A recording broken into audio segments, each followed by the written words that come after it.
Hello दोस्तों, नमस्कार, जय हिंद, जय भारत। मैं आपके अपने चैनल एम एजुकेशन पर आशा करता हूं सभी लोग मस्त, शानदार और जिंदाबाद होंगे। दोस्तों, आज मैं जो टॉपिक पढ़ा रहा हूं वह उसका नाम है ईवीएस। और ईवीएस जो विद्यार्थी टेट सीटेट का एग्जाम देने के लिए जा रहे हैं, जैसे सीटेट का एग्जाम देते हैं, तो ईवीएस का बहुत बड़ा रोल रहता है। और मैंने इस सेशन में आपका जो एनसीईआरटी बुक्स है ईवीएस की, वहां से सारे क्वेश्चन, सारे पॉइंट उठाए हुए हैं जो आपके एग्जाम के लिए बहुत ही लाभदायक सिद्ध होंगे। बशर्ते यह है कि आप सेशन को कंप्लीट देखिए। मैं दावे के साथ कह सकता हूं कि मैंने इसमें वो सारे फैक्ट लिए हैं जो एग्जाम में आते हैं। हाँ, एग्जाम में आते हैं। मैंने उन फैक्टों को इसमें सम्मिलित किया है विथ चित्रात्मक रूप तरीके से। मैंने आपको इसमें बताया है। सेशन ये आपका मैराथन क्लास है और लगभग 3 घंटे का समथिंग क्लास होगा। इसमें ये फर्स्ट सेशन होगा जो 1.5 से 2 घंटे का होगा, और सेकंड पार्ट और इसका और बना दूंगा, तो ये लगभग 3 से 4 घंटे का सेशन हो जाएगा एक। ये फर्स्ट पार्ट है, सेकंड पार्ट और आएगा इसका। तो मित्र, इस सेशन में आप देखने से पहले अपनी कॉपी पेंसिल लेकर बैठिए। उसके बाद देखिए, जो भी फैक्ट हो उन्हें नोट जरूर करते जाइए, ताकि कोई भी क्वेश्चन आपका छूटे नहीं। सेशन को स्किप बिल्कुल मत करिए और पूरा देखिए कंप्लीट। मैं दावे के साथ कह सकता हूं कि यह सेशन आपके जीवन में जो आपने लक्ष्य तय किया है वहां तक पहुंचा देगा। ईवीएस से क्वेश्चन कोई आपका गलत नहीं होगा, इस बात का मेरा दावा है। तो मित्र, आइए अध्ययन करते हैं। सबसे पहले मैं आपको पश्मीना शाल के बारे में बताऊंगा। हाँ, एक बात और है, मैंने इसमें जो भी लिया है वो एनसीईआरटी से लिया गया है। एनसीईआरटी का जो बेस, वहीं से फैक्ट मैंने इसमें सेलेक्ट किए हैं चित्रात्मक रूप से। देखिए, पश्मीना शाल है मित्र। ये मोस्टली इसके बारे में क्वेश्चन पूछा जाता है और इंपोर्टेंट भी है। जो पश्मीना शाल है वो चांगपा जनजाति के लोग द्वारा पाली गई बकरियों के बाल से बनती है। पहला फैक्ट इंपोर्टेंट है। पहले आपको एक बात बता दूं मैं कि जो चांगपा जनजाति है वो मोस्टली जम्मू कश्मीर और लद्दाख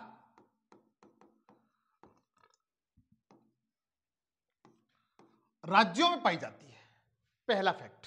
कहां पर चांगपा जनजाति, वैसे ही क्वेश्चन पूछा जाता है क्या चांगपा जनजाति है वो कहां पाई जाती है, तो आज के बाद आप बता ले जाएंगे कि जम्मू कश्मीर और लद्दाख जैसे क्षेत्रों में यह चांगपा जनजाति पाई जाती है।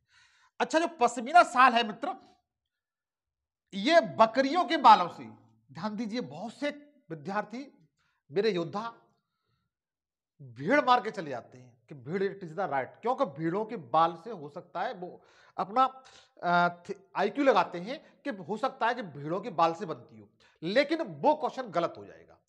आपको ये ध्यान रखना है कि पश्मीना जो शाल है वो मोस्टली बकरियों के बाल से बनाई जाती है। किसके बालों से? बकरियों के बाल से बनाई जाती है। इस बात को आप बिल्कुल ध्यान रखिए। किससे मित्र? बकरियों के बाल से बनाई जाती है। दूसरी बात, दूसरा फैक्ट इसमें यह दिया हुआ है, यह शाल हाथ से बनाई जाती है। अब आप कहेंगे सर मशीन से क्यों नहीं बनाई जाती? इसका कारण है मित्र, इसलिए नहीं बनाई जाती। उसमें एक स्टेटमेंट दिया होगा कि पश्मीना शाल मशीन से बनाई जाने वाली शाल है। जो स्टेटमेंट पूरी तरह गलत हो जाएगा। कैसा होगा? गलत होगा। यह किससे बनाई जाती है? हाथ से बनाई जाती है। किससे बनाई जाती है? हाथ से बनाई जाने वाली शाल है, जो लगभग 250 घंटों में, 250 घंटों में बुनकर एक प्लेन शाल तैयार होती है। वो भी plane shall.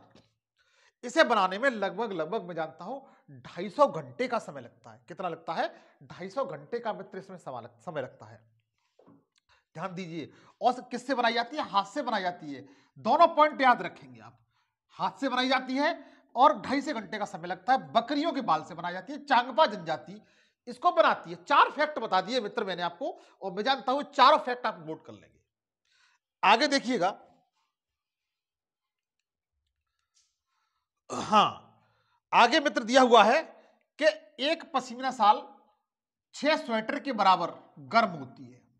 It is real fact, अगर आपने 6 स्वेटर पहन लिए और 6 स्वेटर पहन लीजिए या एक पश्मीना शॉल ओढ़ लीजिए, दोनों में बराबर गर्मी होगी।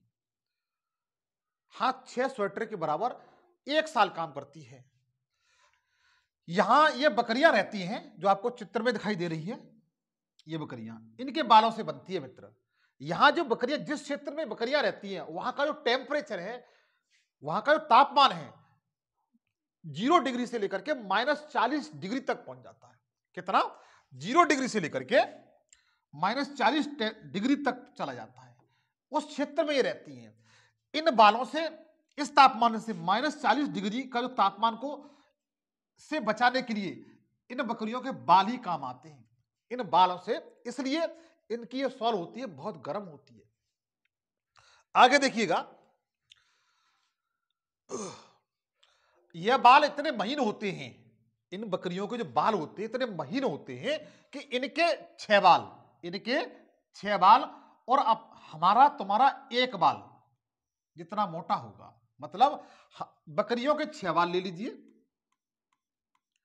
और हमारा, हम लोगों का 1 बाल लगभग बराबर होता है। ठीक है, इतने पतले, इतने महीन होते हैं बाल। ये महीन बाल मशीनों पर नहीं बुने जा सकते, इसलिए ये हाथ से बुने जाते हैं। इस जो साल बनती है ये हाथ से बनती है। किससे बनती है? हाथ से बनती है। ये बाल महीन होने के कारण, कैसे महीन होने के कारण इन पर मशीन काम नहीं करती, इसलिए कश्मीर के बुनकर इनको हाथ से बनाते हैं। कैसे बनाते हैं मित्र? हाथ से बनाते हैं। ये सारे फैक्ट एग्जाम में पूछे जाते हैं, आप इन्हें हूबहू याद रखिए। मैं फिर भी कहूंगा मेरे योद्धाओं, सेशन को कंप्लीट देखिए। बीच में छोड़ के जाएंगे तो इस चीज के जिम्मेदार आप ही होंगे, मैं नहीं। मेरा वादा आपसे 100% है कि आपको 100% ईवीएस में कोई क्वेश्चन छूटेगा नहीं, बशर्ते से इन दोनों सेशन को कंप्लीट देखना जरूर। तो देखिए, ये फैक्ट मैं जानता हूं आपको क्लियर हो चुका है। आगे देखें, मैंने पश्मीना शॉल के बारे में बताया, अब आपको ऐसे एक जानवर के बारे में बताऊंगा जिसको जानकर आप अचंभे में पड़ जाएंगे। ये आपको चित्र दिखाई जो दे रहा है, जो आपको ये भालू जैसा चित्र दिखाई दे रहा है, ये उल्टा पेड़ पे लटका हुआ। ये पेड़ है, पेड़ की डाली है और इस पे ये भाई साहब जी है, ये उल्टे लटके हुए हैं और ये आपको दिखने में भालू जैसे लग रहे होंगे। कैसे दिख रहे होंगे? मतलब भालू का बच्चा लटका हुआ है। ये भालू तो नहीं है, इसे सलाथ कहा जाता है। क्या कहा जाता है? सलाथ। क्या कहा जाता है मित्र? बोलिए। सलाथ कहा जाता है। सलाथ एक जानवर है जो भालू जैसा दिखता है, लेकिन भालू होता नहीं है। ये भालू नहीं होता है। ये क्या है? भालू जैसा दिखता जरूर है। इसकी विशेषता क्या है? यह भालू के समान दिखाई देने वाला परंतु भालू नहीं है। यह एक आलसी प्रवृत्ति का जानवर है। बताओ, इतना आलसी होता है कि इसे सीधा होने के लिए टाइम नहीं होता, हमेशा उल्टा ही लटका रहता है। यह इतना आलसी होता है कि इसे सीधा होने के लिए टाइम नहीं मिलता, आलस्य की वजह से यह इसलिए उल्टा लटका रहता है। और इसके बाद इसे सलाथ कहा जाता है। यह मध्य और दक्षिणी अमेरिका में पाया जाता है। ये कहां पर पाया जाता है मित्र? मध्य अमेरिका और दक्षिणी अमेरिका में पाया जाता है। इस पॉइंट को याद रखिए। अगर क्वेश्चन पूछा जाता है सलाथ मोस्टली कहां पर पाया जाता है, तो मध्य अमेरिका और दक्षिणी अमेरिका। दक्षिणी अमेरिका का मैप मित्र इस तरीके से कुछ देखेंगे आप मैप पर, इस तरीके से दक्षिणी अमेरिका का मैप है। इस तरीके से यह दक्षिणी अमेरिका है। दक्षिणी अमेरिका में जो ब्राजील है, इस तरीके से ब्राजील में जो वन पाए जाते हैं, क्या पाए जाते हैं? वन पाए जाते हैं। इसे अमेजन के वन कहते हैं। क्या कहते हैं मित्र? अमेजन के वन कहा जाता है। अमेजन के वन। इन्हें अमेजन के वनों को पृथ्वी का फेफड़ा कहा जाता है। जो अमेजन के वन है मित्र, ये वाले, इनको पृथ्वी का फेफड़ा कहा जाता है। पृथ्वी का फेफड़ा, पृथ्वी का फेफड़ा कहा जाता है। क्यों कहा जाता है? कि वायुमंडल में जितनी भी आप ऑक्सीजन ग्रहण करते हैं, उसमें से 25% ऑक्सीजन इन्हीं अमेजनों के वनों से प्राप्त होती है हम सब लोगों को। इसलिए इन्हें पृथ्वी का फेफड़ा कहा जाता है। अमेजन के वनों को क्या कहा जाता है? पृथ्वी का फेफड़ा कहा जाता है। ये जो सलाथ है मित्र, इन्हीं जंगलों में निवास करता है। कहां पर? दक्षिण अमेरिका में, ब्राजील में, अर्जेंटीना में, चिली में और ग्वाटेमाला में है, इक्वाडोर में है, और इसके साथ साथ मध्य अमेरिका में मोस्टली आप देखेंगे इस तरीके से मध्य अमेरिका है, इस तरीके से। तो ये वाला क्षेत्र है, ये वाला मैक्सिको वगैरह आप मैप में देखेंगे, मैक्सिको जो सिटी है, मैक्सिको जो देश है और यहां पर, और दक्षिणी अमेरिका में ये स्लाथ नामक आपका पशु पाया जाता है। ये वाला अनुरोध है मेरे योद्धाओं को, ये बात समझ में आ रही होगी। आगे देखें, आगे अगर देखा जाए, इसकी विशेषता यह है कि यह हमेशा उल्टा लटका रहता है। कैसा लटका रहता है? यह अपना पूरा जीवन एक ही वृक्ष पर उल्टा लटक कर बिता देता है। मतलब मेरा यह है, हालांकि ये अपना पूरा जीवन टोटल 8 वृक्षों पर जाकर के व्यतीत करता है, और ये 17 घंटे तक उल्टा लटका रहता है। कैसे? अब बताइए, 24 घंटे में से 24 घंटे में से ये भाई साहब जो दिखाई दे रहे हैं आपको, 17 घंटे उल्टे लटके रहते हैं। कैसे लटके रहते हैं? उल्टे लटके रहते हैं। 17 घंटे पेड़ पर उल्टे लटके रहते हैं। इतने आलसी है ये स्लाथ जानवर है, इतना आलसी है कि 17 घंटे लगातार उल्टा लटका रहता है 24 घंटे में से। इसकी अपनी ये विशेषता है। और इसके साथ साथ यह सप्ताह में केवल एक बार शौच के लिए उतरता है। 7 दिन में केवल एक बार अपने नीचे उतरता है शौच के लिए, अपने कार्य के लिए, शौच के लिए नीचे उतरता है सप्ताह में केवल एक बार। बाद बाकी जितना दिन होते हैं यह अपना संपूर्ण सप्ताह पेड़ पर ही व्यतीत करता है, वो भी उल्टा लटक करके। इसकी विशेषता है, इसका जीवन काल 40 वर्ष होता है। इसका जीवन काल 40 वर्ष होता है। मित्र ध्यान दीजिए, ये सारे फैक्ट पूछे गए सीटेट जैसी परीक्षाओं में, इसलिए मैं इन पे जोर दे रहा हूं। 40 वर्ष तक कितना इसका जीवन काल कितना होता है? 40 वर्ष। आपके स्टेटमेंट में आ सकता है स्लाथ का जीवन 20 वर्ष होता है, तो आप क्या कहेंगे? कितना होता है? नहीं भाई, आप गलत कह रहे हो। इसका जीवन काल कितना होता है? 40 वर्ष होता है। आपने गलत पूछा है, तो वो स्टेटमेंट गलत हो जाएगा।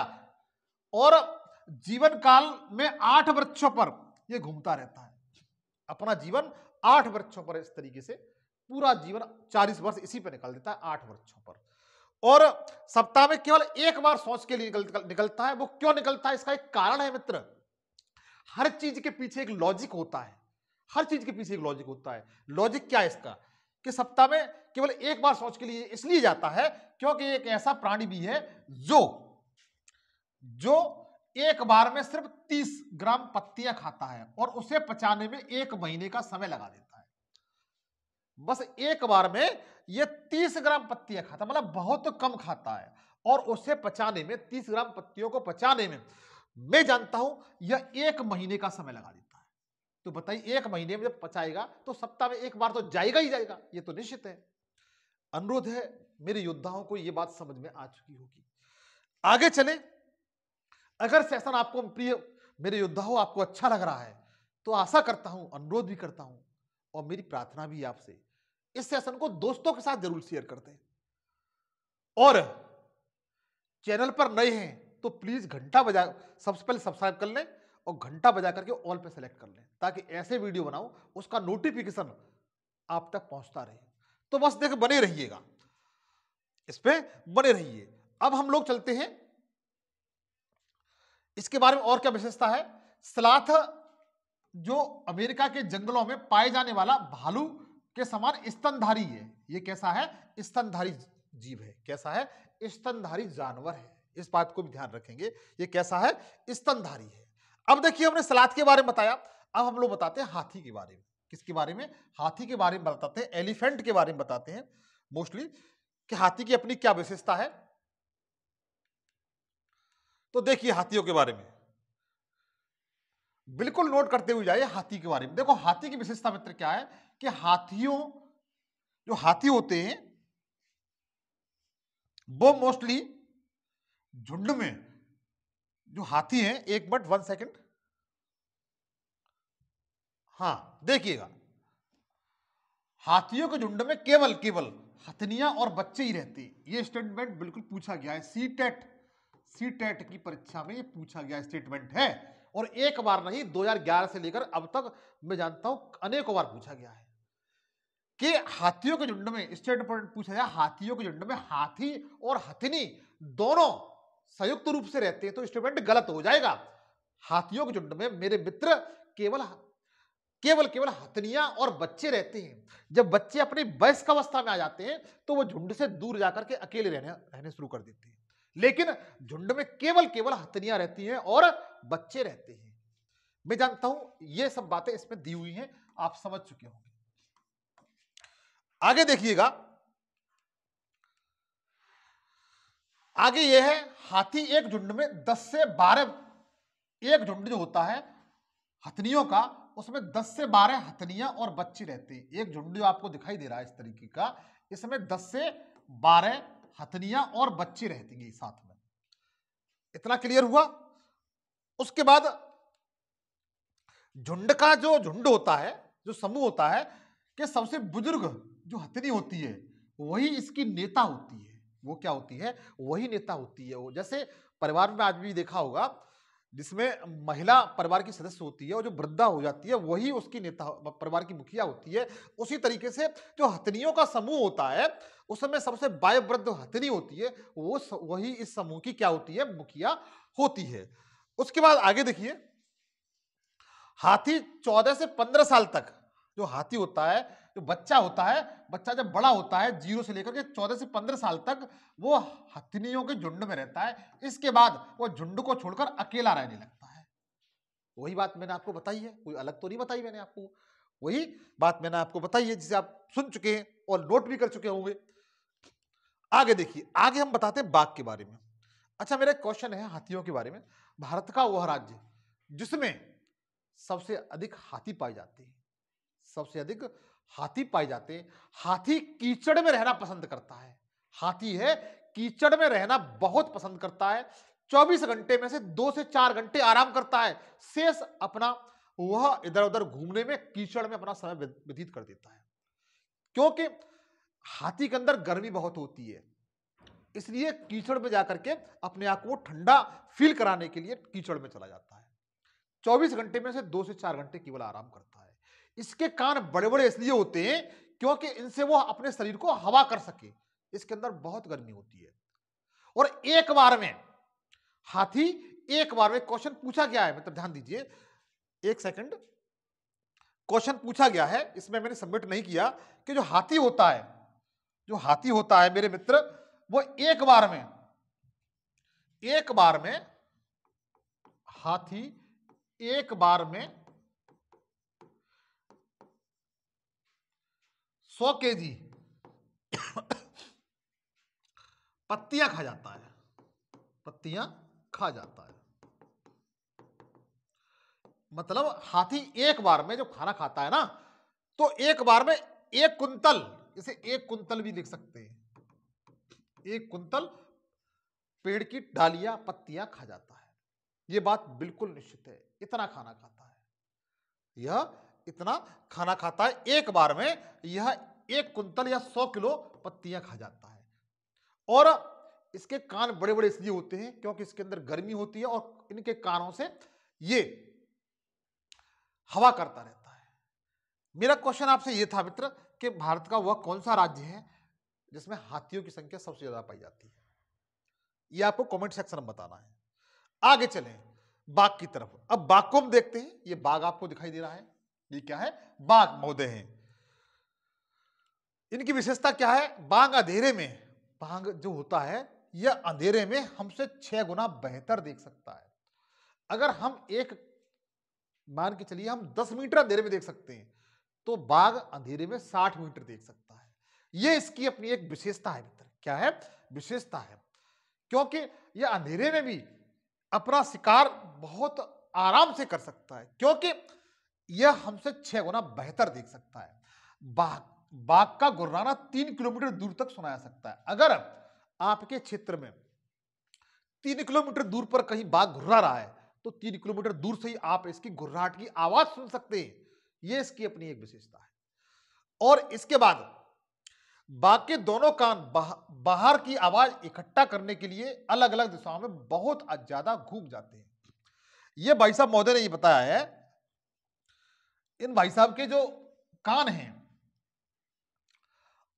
इनके कान का वर्क क्या होता है, काम क्या होता है, ये इसमें बताया गया है कि आवाज इकट्ठा करने में, जैसे कहीं किसी साइड से आवाज इस तरीके से आती है, बहुत सी परिवार में आपने महिला देखी होंगी, इस बात को अगेंस्ट मान लेना, मेरा आपसे अनुरोध है, जो कहने के लिए जा रहा हूं मैं, कि बहुत से परिवार में बहुत सी जैसे बुजुर्ग महिला होती है, जैसे हम दादी कहते हैं या अम्मा कहते हैं, वो क्या करती हैं, वो पुरानी प्रवृत्ति की सोच वाली होती है, और आज की जो जनरेशन वाली जो महिला होती है, उन्हें वो कुछ अलग टाइप की होती है, वो आज के अकॉर्डिंग चलती है। तो बुजुर्ग जो दादी या अम्मा हैं, वो उनकी बातों को इस तरीके से कान लगा के सुनती है, अपनी तीव्रता को इतना बढ़ा देती है कि मान के चलिए जैसी जो बहुएं उनकी होती हैं, वो अगर कोई बात करती है तो कान उनके सतर हो जाते हैं, इस तरीके से हो जाते हैं ना, आपने देख इसको चीज को फील किया होगा। इसी तरीके से बाघ होता है, ये अपने जो कान हैं, कानों को आवाज इकट्ठा करने में, किधर से आवाज आई है, किधर है उसका शिकार, और उसी दिशा में अपने कानों को, दोनों कानों को अलग अलग दिशा में मूव कर सकता है। जैसे एक कान की डायरेक्शन इधर कर सकता है, वो एक दूसरे कान की इधर कर सकता है, तो वो बहुत ज्यादा घुमा सकता है। बाघ मौका अनुसार अपनी आवाज भी बदल सकता है, यही बात सही है कि बाघ है, यह मौका देख करके अपनी आवाज को अलग अलग बदल सकता है। It is right. आगे देखें, अब देखिए बाघ के बारे में बताया, अब मैं बताता हूं मधुमक्खियों के बारे में। किसके बारे में मित्र? मधुमक्खियों के बारे में बताता हूं, जरा ध्यान दीजिए। मधुमक्खी, अच्छा मधुमक्खी पालन को क्या कहा जाता है? आपको कमेंट सेक्शन में बताना है, मधुमक्खी पालन को क्या कहा जाता है। जानते हैं? नहीं जानते? मैं बताता हूं। तो मधुमक्खी पालन को मेरे प्रिय भाई और बहनों एपीकल्चर कहा जाता है। एपीकल्चर कहा जाता है। क्या कहा जाता है? एपीकल्चर। क्या कहा जाता है? एपीकल्चर। एपीकल्चर मान होता है मधुमक्खी पालन। मधुमक्खी पालन, मधुमक्खी है मित्र, ये समूह में रहती है। किस में रहती है? समूह में रहती है, और समूह में मोस्टली मधुमक्खियां ही रहती है। इनमें एक रानी मधुमक्खी होती है, उसका कार्य क्या होता है? केवल पड़े रहना।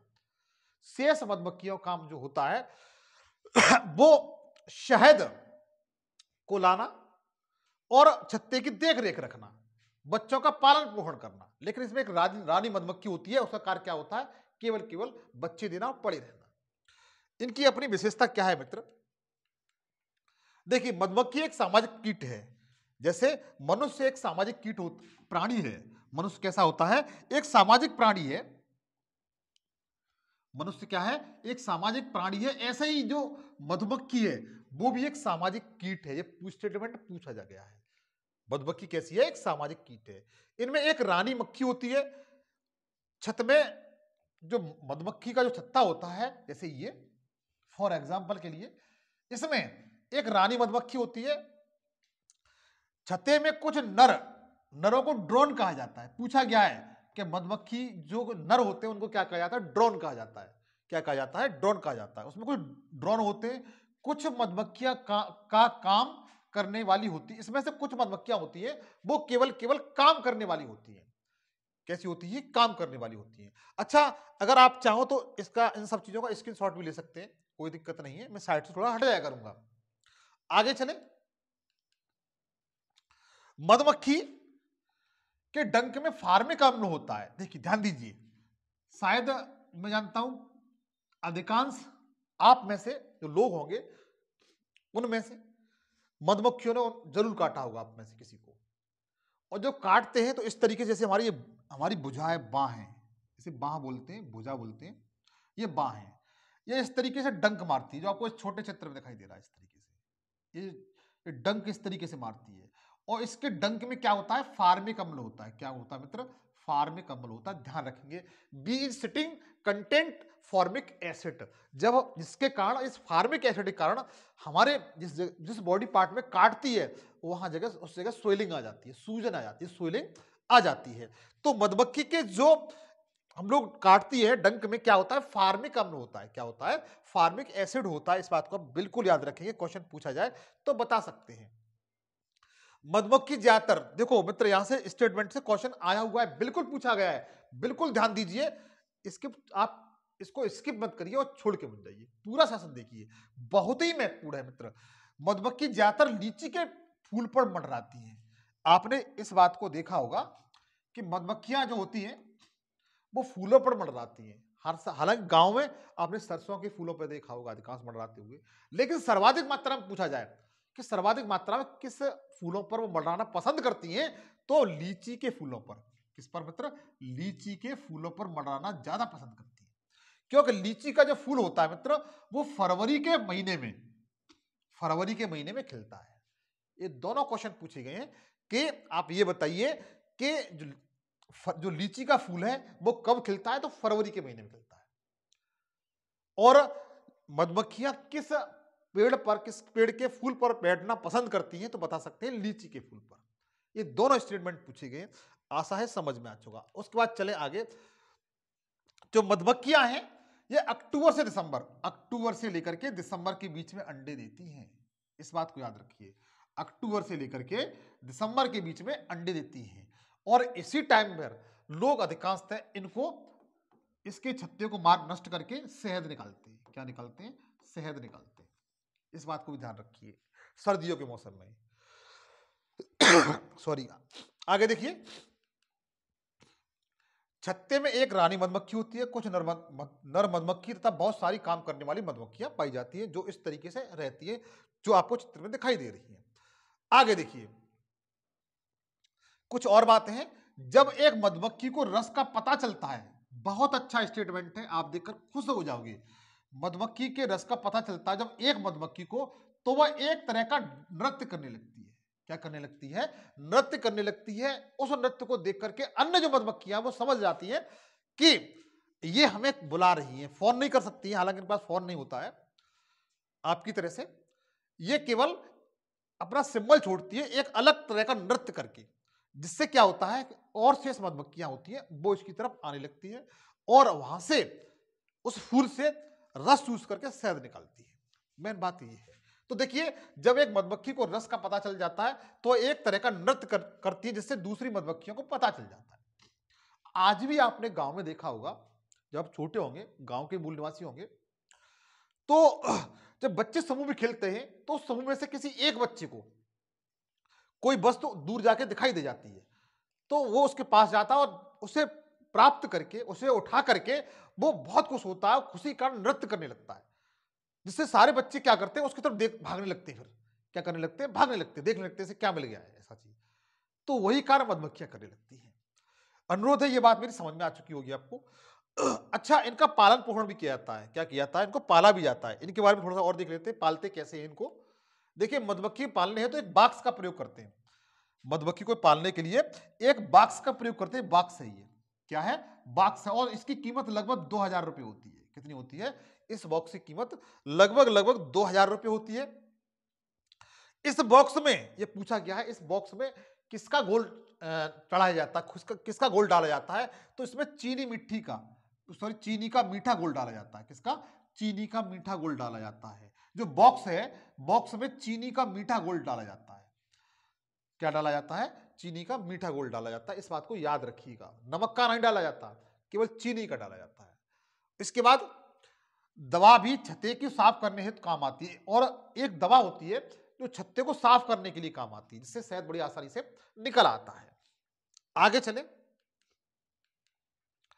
मधुमक्खी के डंक, अच्छा, मधुमक्खी का पालन पोषण मैंने आपको बता चुका है। इसके डंक के असर को कम करने के लिए हम लोग क्या, देखिए आज भी आपने देखा होगा, जब मधुमक्खी काट लेती है तो उसको उस स्थान पर हम चूना लगा देते हैं, साबुन लगा लेते हैं, लोहा लगा को गर्म करके, हल्का सा गर्म करके उस स्थान पर लगा लेते हैं, जिससे क्या होती है? स्वेलिंग कम हो जाती है। क्या हो जाती है? स्वेलिंग कम हो जाती है।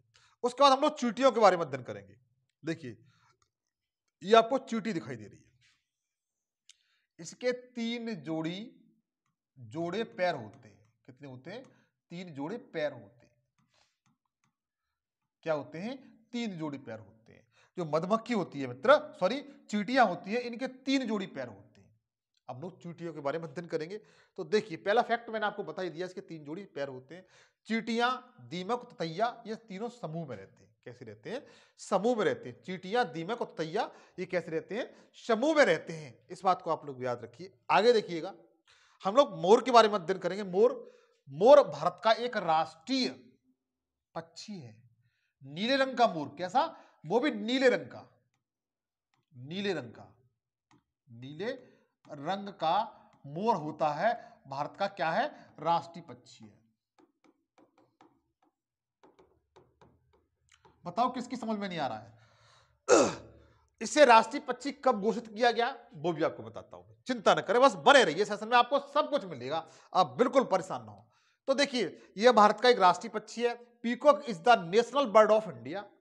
इसके बाद आप देखेंगे 26 जनवरी 1963 को, 26 जनवरी 1963 को नीले मोर को भारत का राष्ट्रीय पक्षी घोषित किया गया।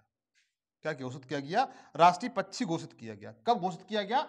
26 जनवरी 1963 को। इस इंस्ट्रूमेंट को आप याद रखेंगे कि 26 जनवरी 1963 को भारत सरकार द्वारा नीले मोर को, किसको? नीले मोर को भारत का राष्ट्रीय पक्षी घोषित किया गया। बताइए, कोई शक, कोई डाउट नहीं है इसमें?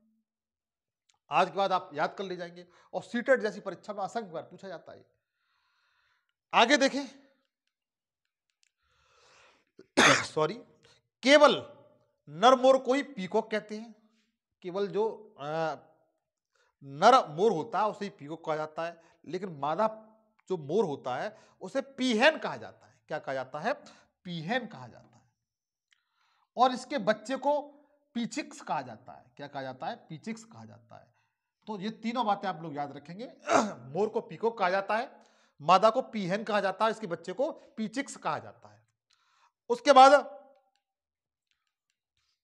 हम लोग गिद्ध के बारे में अध्ययन करेंगे। अच्छा, गिद्ध के बारे में अध्ययन करने से पहले आप लोगों को दिमाग में एक बात तो निश्चित आती होगी कि वर्तमान समय में गिद्ध है, वो गिद्ध की जो प्रजातियां हैं वो विलुप्त होने के कगार पे हैं। विलुप्त क्यों हो रही है वो आपको इस सेशन में देखने के लिए मिल जाएगा। देखिए क्यों हो रही है। गिद्ध एक ऐसा प्राणी है जो वायुमंडल को साफ स्वच्छ रखता है, इसलिए इसे वायुमंडल का सफाई कर्मचारी भी कहते हैं।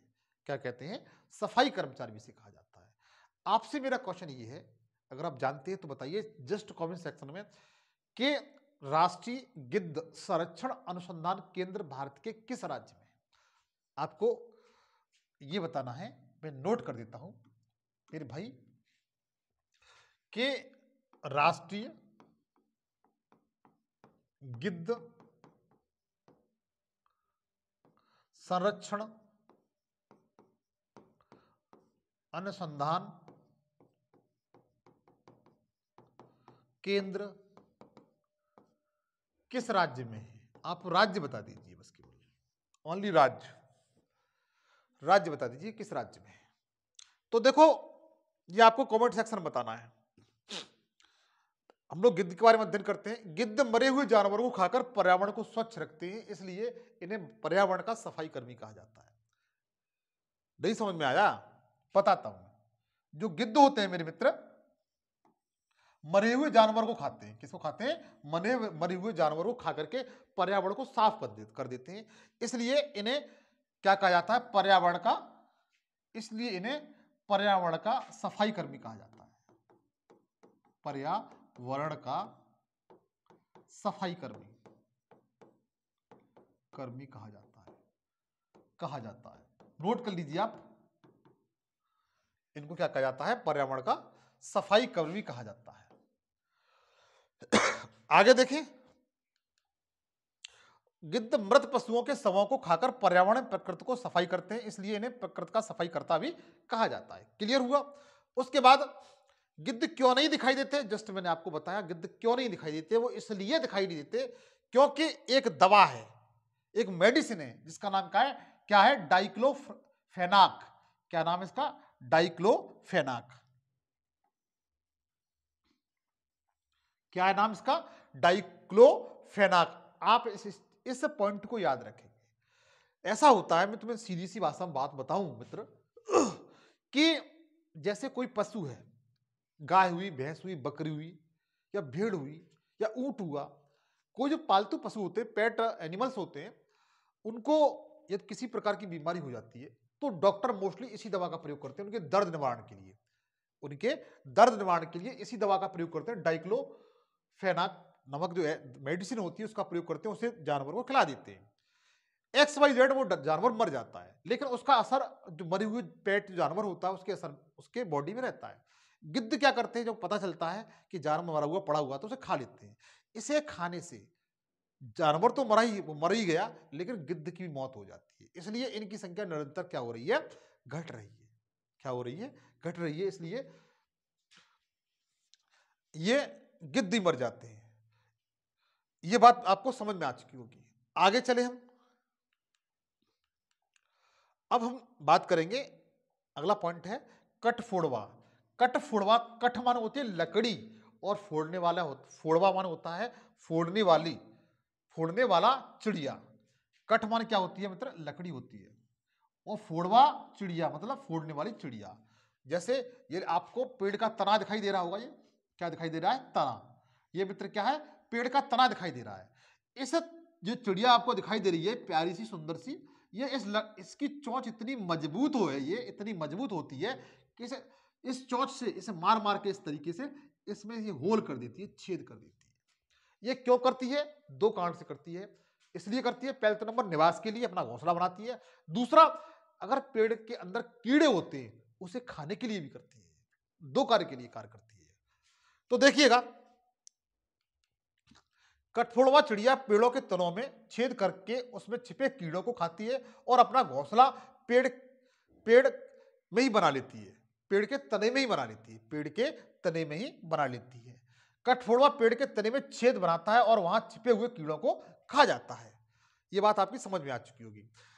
कठफोड़वा के बारे में बताया। अब हम लोग चले दार्जिलिंग चिड़िया। दिखने में बहुत सुंदर चिड़िया लगती है, दिखने में बहुत सुंदर चिड़िया लगती है दार्जिलिंग चिड़िया। कौन सी मित्र, दार्जिलिंग चिड़िया। तो दिखने में आपको बहुत सुंदर दिखाई दे रही है ये क्या है, दार्जिलिंग चिड़िया है। इसके बारे में देखते हैं मित्र। दार्जिलिंग चिड़िया अपनी नुकीली चोंच से पत्तों को सीकर अपना घोंसला बनाती है। इसकी कितनी अच्छी विशेषता है, मैं आपको यहां पर समझाने की कोशिश करूंगा मेरे भाई, थोड़ा समझिएगा, जल्दबाजी से कुछ नहीं होगा। जैसे दो पत्तियां हैं ये इस तरीके से,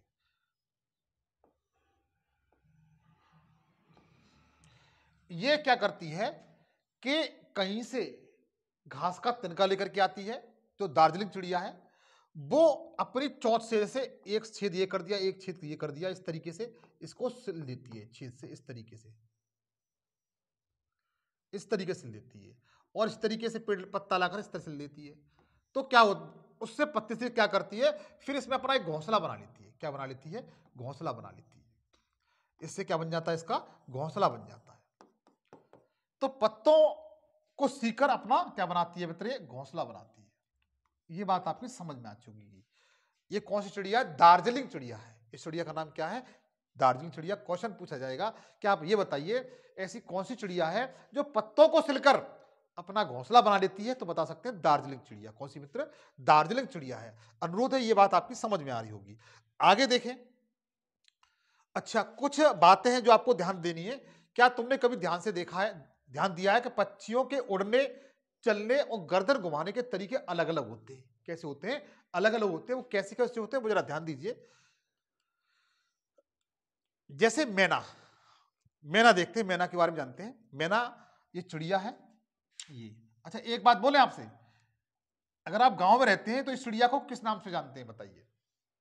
अगर आप गांव में रहते हैं तो बताइए, जो आपको चिड़िया दिखाई दे रही है इसे क्या कहा जाता है। इसे गांव की भाषा में गलगलिया कहा जाता है, गलगलिया।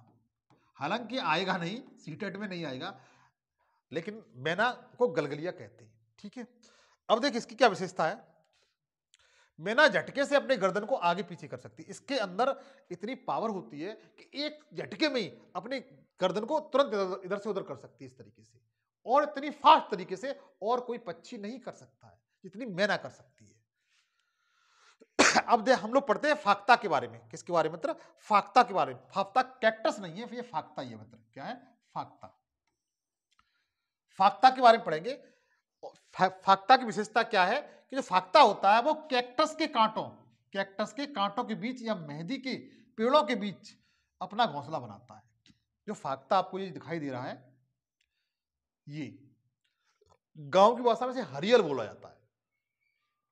फाख्ता क्या करता है, जो कैक्टस होता है ना, ये कैक्टस है, कैक्टस का पौधा ये, इसके बीच में अपना घोंसला बनाता है। या मेहंदी का पेड़ होता है, उसके बीच में अपना घोंसला बनाता है। ये फाख्ता की पहचान है। ये पूछा जाता है। फिर उसके बाद इन भाई साहब से आप परिचित 100% होंगे। ये जो भाई साहब आपको दिखाई दे रहे हैं, इन्हें उल्लू कहा जाता है। आज अधिकांश लोग अपने परिवार में छोटे छोटे बच्चों को अरे उल्लू दरा, इसी नाम से संबोधित करते हैं। तो देखिए ये आपको उल्लू दिखाई दे रहा है, ये क्या है, ऑयल है, उल्लू है। इसकी विशेषता क्या है, इसकी आंखें होती हैं जस्ट मनुष्य की आंख की तरह, आंख की तरह जस्ट सामने होती हैं, और बीच में क्या होती है, चोंच या नाक होती है। इस तरीके से इसकी जो आंखें होती है मनुष्य की आंखों के समान जस्ट सीधी होती है। कैसी होती है, सीधी होती है, आप लोग याद रखिए इस चीज को। और बीच में जैसे हमारी नाक है, इसकी क्या होती है, चोंच होती है। तो देखिएगा उल्लू तो अपने गर्दन को पीछे तक घुमा सकता है। हाँ, इसकी दूसरी विशेषता यह है कि यह बताया जाता है कि उल्लू है, ये अपनी गर्दन को लगभग 360 डिग्री तक घुमा सकता है। एक जगह ऑप्शन में यह भी लिखा होगा 270 डिग्री तक घुमा सकता है। इन दोनों बातों को इसी सेशन में देख लीजिए, मैं आपको थोड़ी देर में जस्ट क्लियर कर देता हूं। तो देखिएगा,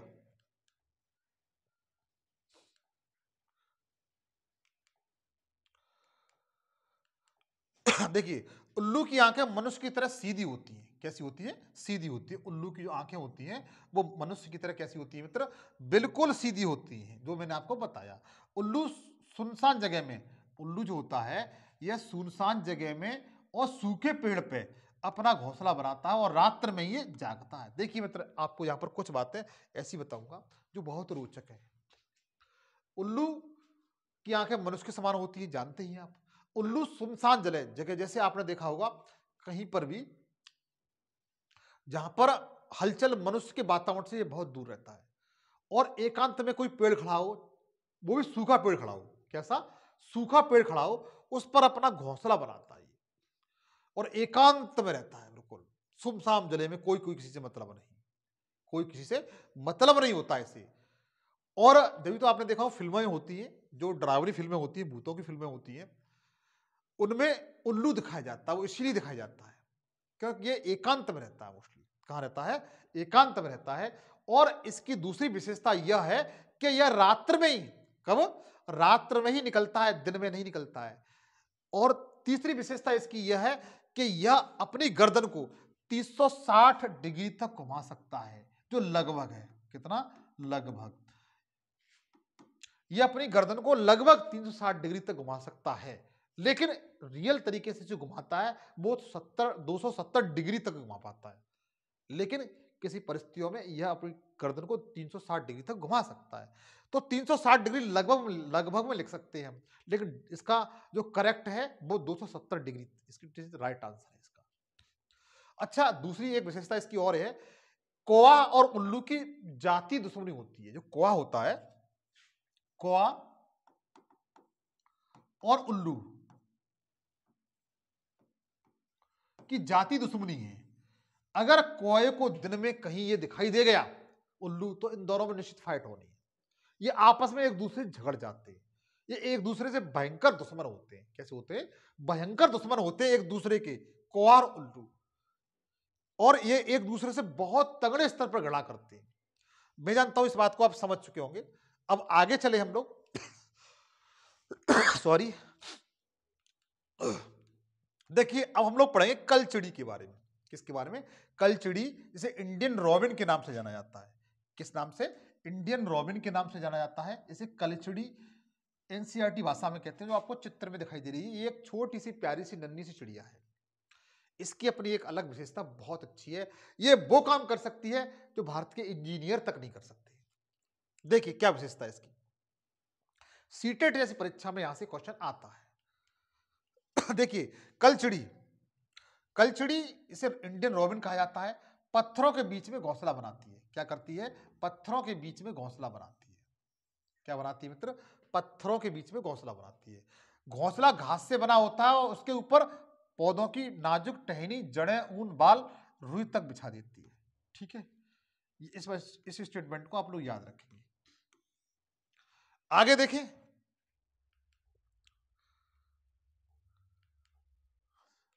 आगे आपको हम बताएंगे बीवर के बारे में। किसके बारे में? बीवर के बारे में बताता हूं। ये चित्र किसका है? बीवर का है। ये किसका है? बीवर का चित्र है। ये दिखने में बहुत सुंदर लगती है। बीवर पक्षियों में सभी नर बीवर अपने अपने घोंसले बनाते हैं। हाँ, यही है। मैं इसी के बारे में बता रहा था कि जो जो बीवर होते हैं, जो नर बीवर होते हैं, ये इस टाइप का घोंसला बनाते हैं कि ऐसा घोंसला इंजीनियर तक नहीं बना पाते। बीवर पक्षियों में सभी नर बीवर अपने अपने घोंसले बनाते हैं। मादा बीवर, जो मादा बीवर होती है, वो मादा बीवर उन सभी घोंसलों को देखती है सबसे पहले जाकर के, उसमें से जो अच्छा लगता है उसी में केवल अंडे देती है। देखिए, समझाना चाहता हूं मैं। जो बीवर होते हैं, जो नर बीवर होते हैं, वो क्या करते हैं, एक पेड़ पर जाकर के घोंसला बनाते हैं। घोंसला कैसे बनाते हैं? जैसे आपने मूज नामक एक झाड़ी सुनी होगी, जिससे पहले प्राचीन समय में, कुछ समय पहले हमारे दादा परदादा छप्पर वगैरह होते थे, वो बनाते थे, उसी से बनता था। उनके पत्तियों को फाड़ करके तोड़ के लेकर के आते हैं और पेड़ पर वो एक घोंसला बनाते हैं। एक नहीं, कई घोंसला बनाते हैं। लेकिन जो नर बीवर होती है, वो क्या करती है, उन सबको पहले चेक करती है कौन सा सूटेबल अच्छा है, कौन सा अच्छा है, और जो अच्छा लगता है उसी में घोंसला, उसी में वो अंडे देती है, शेष को नेग्लेक्ट कर देती है। तो बताइए बीवर कितना मेहनती चिड़िया है, बहुत मेहनती चिड़िया है जो नर होते हैं वो। आगे देखिए, अब हम लोग देखेंगे कोए के बारे में। आपको कोआ दिखाई दे रहा होगा, ये क्या दिखाई दे रहा है? कोआ। क्रो मीन्स कोआ। क्रो के बारे में अध्ययन करेंगे। कोयल के काले पंख होते हैं, सॉरी कोयल है, कायल मतलब ये कोआ नहीं, कोयल के बारे में लोग अध्ययन करेंगे। हाँ, कोयल है मित्र, ये क्या है? कोयल के बारे में लोग अध्ययन करेंगे, कोया नहीं है। कोयल काले रंग, काले पंख होते हैं। इसके कैसे पंख होते हैं मित्र? काले पंख होते हैं। और यह कुकु कू की आवाज लगाती है। यह अपनी मीठी आवाज के लिए बहुत प्रसिद्ध है। तो मतलब यह है, इस ये काले रंग की होती है। कैसी होती है? काले रंग की होती है। इसके पंख काले होते हैं और एक कुकू की आवाज देती है। इसकी आवाज बहुत ही मधुर होती है। आपने देखा होगा, जो लोग गांव में रहते हैं, वो मोस्टली उनके पड़ोस में बहुत से पेड़ होते हैं। जब मॉर्निंग का समय होता है, सुबह 4 या 5 बजने का टाइम होता है, तब ये बहुत चिल्लाती है और इसकी आवाज सुनकर के सभी लोग जाग जाते हैं। प्राचीन काल में, जो पुराने समय की बात है, जो लोग उस समय वाहन इतने नहीं थे, परिवहन साधन व्यवस्था नहीं थी, उस समय लोग पैदल यात्रा करते थे। तो इस कोयल की आवाज सुनकर ही वो पहचानने जाते थे रात में जब चलते थे कि सुबह होने के कगार पर है, या 4 बज गए या 5 बज गए। तो इसकी आवाज बहुत मीठी होती है। देखिए कबूतर, कबूतर के बारे में बताते हैं। कबूतर की चोंच गुलाबी होती है। इसकी विशेषता मित्र यही है, जो कबूतर होता है, इसकी चोंच गुलाबी होती है। ये एक ऐसा पक्षी है जिसकी चोंच कैसी होती है? गुलाबी होती है। इसके पंख स्लेटी होते हैं और ये गुट्रुगु की आवाज निकालता है। क्वेश्चन पूछा जाएगा, ऐसा कौन सा पक्षी है जो गुट्रुगु की आवाज निकालता है? कैसी? गुट्रुगु की आवाज निकालता है। तो आपका कबूतर है और इसकी चोंच गुलाबी है। इस बात को भी आप याद रखिए। आगे देखिए, चील के बारे में अध्ययन करते हैं। देखो, चील चूहे खाती है। पहली विशेषता मित्र क्या है? कि चूहे खाती है। क्या खाती है? चूहे खाती है। इसकी पूंछ लंबी और खांचे वाली होती है। इसकी जो पूंछ है मित्र, लंबी होती है और इसमें खांचे होते हैं। इस तरीके से खांचे होते हैं। चील सबसे ऊंची डाल पर घोंसला बनाती है। चील क्या करती है? चील जैसे जंगल हुआ, जंगल में सबसे जो ऊंची डाल होगी पेड़ की, उस पर क्या बनाती है? घोंसला बनाती है। इस बात को ध्यान दीजिए, चील सबसे ऊंची डाल पर घोंसला बनाती है। एक बात और बताते हैं, चलो इसी में ही। चील हमसे 4 गुना अधिक देख सकती है। चील की देखने की पावर इतनी गजब होती है कि अगर यह आसमान मुड़ रही है और नीचे चूहा घूम रहा है, तो तुरंत उसे देख लेती है। तुरंत उस पर अपना शिकार बना लेती है।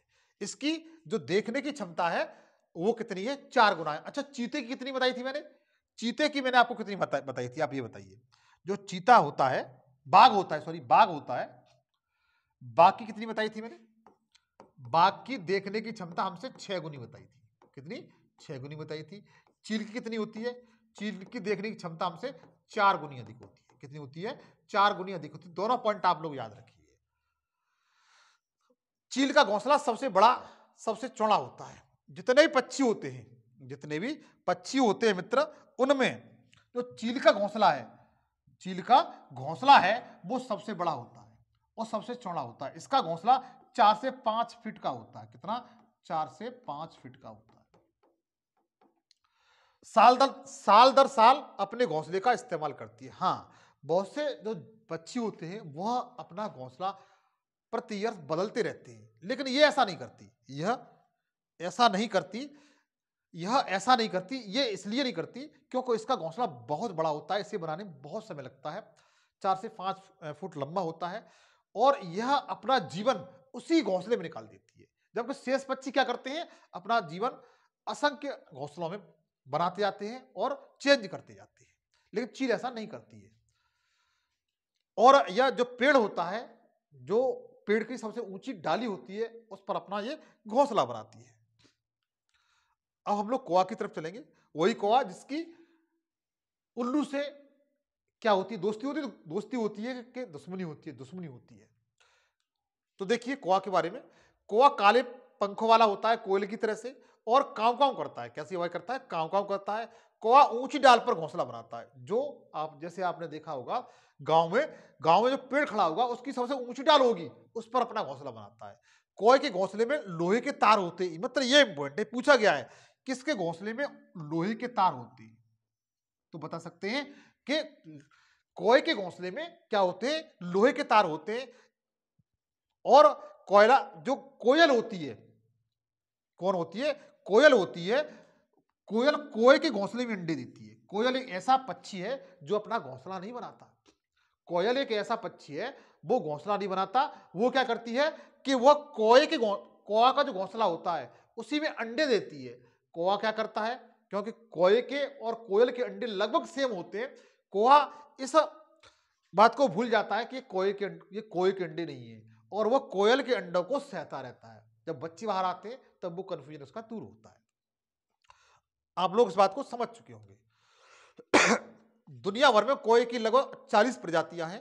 कौवा और उल्लू, मैंने बताया कौवा और उल्लू एक दूसरे से गड़ा करते हैं। जब भी एक दूसरे को देखते हैं तो वह एक दूसरे पर क्या कर देते हैं? आक्रमण कर देते हैं, हमला कर देते हैं। क्या कर देते हैं मित्र? हमला कर देते हैं।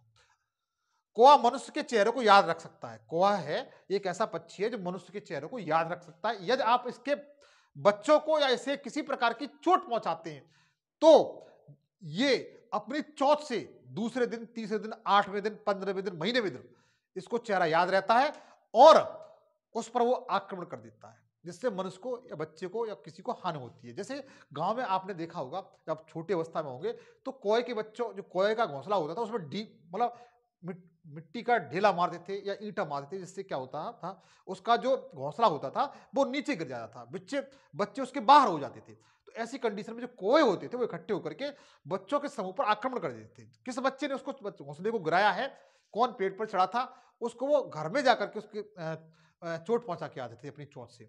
तो कौए के अंदर चेहरा पहचानने की क्षमता होती है। क्या होती है? चेहरा पहचानने की क्षमता होती है। वो उनके प्रति बैर भावना भी रख सकते हैं। क्या रख सकते हैं? जिसने चोट पहुंचाई है उसको प्रति बैर भावना भी रखते हैं। मैं समझ रहा हूं ये बातें आपको समझ में आ रही होंगी। कैसी लग रही होंगी? समझ में आ रही होंगी। ठीक है, देखिएगा पक्षियों के पंख कुछ अलग अलग रंगों और डिजाइन के होते हैं। पक्षियों के जो पंख होते हैं वो कुछ अलग अलग डिजाइन के होते हैं। उनके पंख उड़ने में मदद करते हैं। इनके साथ उड़ने में मदद करते ही करते हैं, इनके शरीर को भी गर्म रखते हैं। क्या रखते हैं? इनके शरीर को भी गर्म रखते हैं। समय समय पर पक्षियों के पुराने पंख उखड़ जाते हैं और नए पंख आ जाते हैं। आगे देखिएगा, अब हम लोग बिच्छू के बारे में अध्ययन करेंगे। किसके बारे में? बिच्छू के बारे में अध्ययन करेंगे।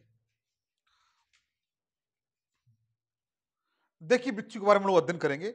आपको चित्र में क्या दिखाई दे रहा है? बिच्छू है। क्या है? बिच्छू है। ये क्या है मित्र? बिच्छू है। तो देखिएगा, स्कॉर्पियन, इसको क्या कहा जाता है? स्कॉर्पियन कहा जाता है। अंग्रेजी में से क्या कहा जाता है? स्कॉर्पियन कहा जाता है मित्र। क्या कहते हैं? स्कॉर्पियन कहते हैं इसे। इसे हिंदी भाषा में बिच्छू के नाम से जाना जाता है। विश्व भर में पाई जाने वाली प्राचीनतम जीवों में से एक माना जाता है। या दुनिया भर में लगभग इसकी 2000 प्रजातियां पाई जाती हैं। तो देखिए, जितने भी प्राचीन जो जीव हैं उनमें से ये एक है और इसकी विश्व भर में देखा जाए तो 2000 से अधिक प्रजातियां पाई जाती हैं। जो बिच्छू होता है, जितने भी प्राणी इसके समय के जो भी प्राणी थे वो विलुप्त हो चुके हैं, लेकिन ये अभी बचा हुआ है। इसकी अगर देखा जाए, इसकी 2000 प्रजातियां पूरे विश्व में पाई जाती हैं और बिच्छू 8 पैर वाला होता है। बिच्छू क्या पैर वाला होता है? 8 पैर वाला होता है और मांसाहारी होता है। दोनों पॉइंट याद रखेंगे। अच्छा, चींटी कितने होते हैं? मैंने आपको बताया था चींटी के 3 जोड़े होते हैं, 3 जोड़े पैर होते हैं। जबकि बिच्छू कितने होते हैं? बिच्छू के 8 पैर होते हैं। कितने पैर होते हैं? 8 पैर होते हैं। ये कैसा है? मांसाहारी है और आर्थ्रोपोडा संघ का है। किस संघ का है? आर्थ्रोपोडा संघ का है। ये पूछा गया है बिच्छू किस संघ का जीव है, तो आर्थ्रोपोडा संघ का जीव है मित्र। और विश्व में अंटार्कटिका महाद्वीप को छोड़ दिया जाए, कौन सा? अंटार्कटिका महाद्वीप को छोड़ दिया जाए तो ये सभी महाद्वीपों में पाया जाता है। जहां पर बर्फ पड़ती है, 24 आवर बर्फ रहती है, वहां पर नहीं पाया जाता। और शेष जितने कॉन्टिनेंटल हैं उसमें ये पाया जाता है। चाहे अफ्रीका हुआ या एशिया हुआ, उत्तरी अमेरिका हुआ, दक्षिणी अमेरिका हुआ, ऑस्ट्रेलिया हुआ आर्कटिक हुआ, कहीं पर भी हुआ ये पाया जाता है। लेकिन अंटार्कटिका में नहीं पाया जाता। ये मैं जानता हूं इतनी बात आपकी समझ में आ चुकी होगी।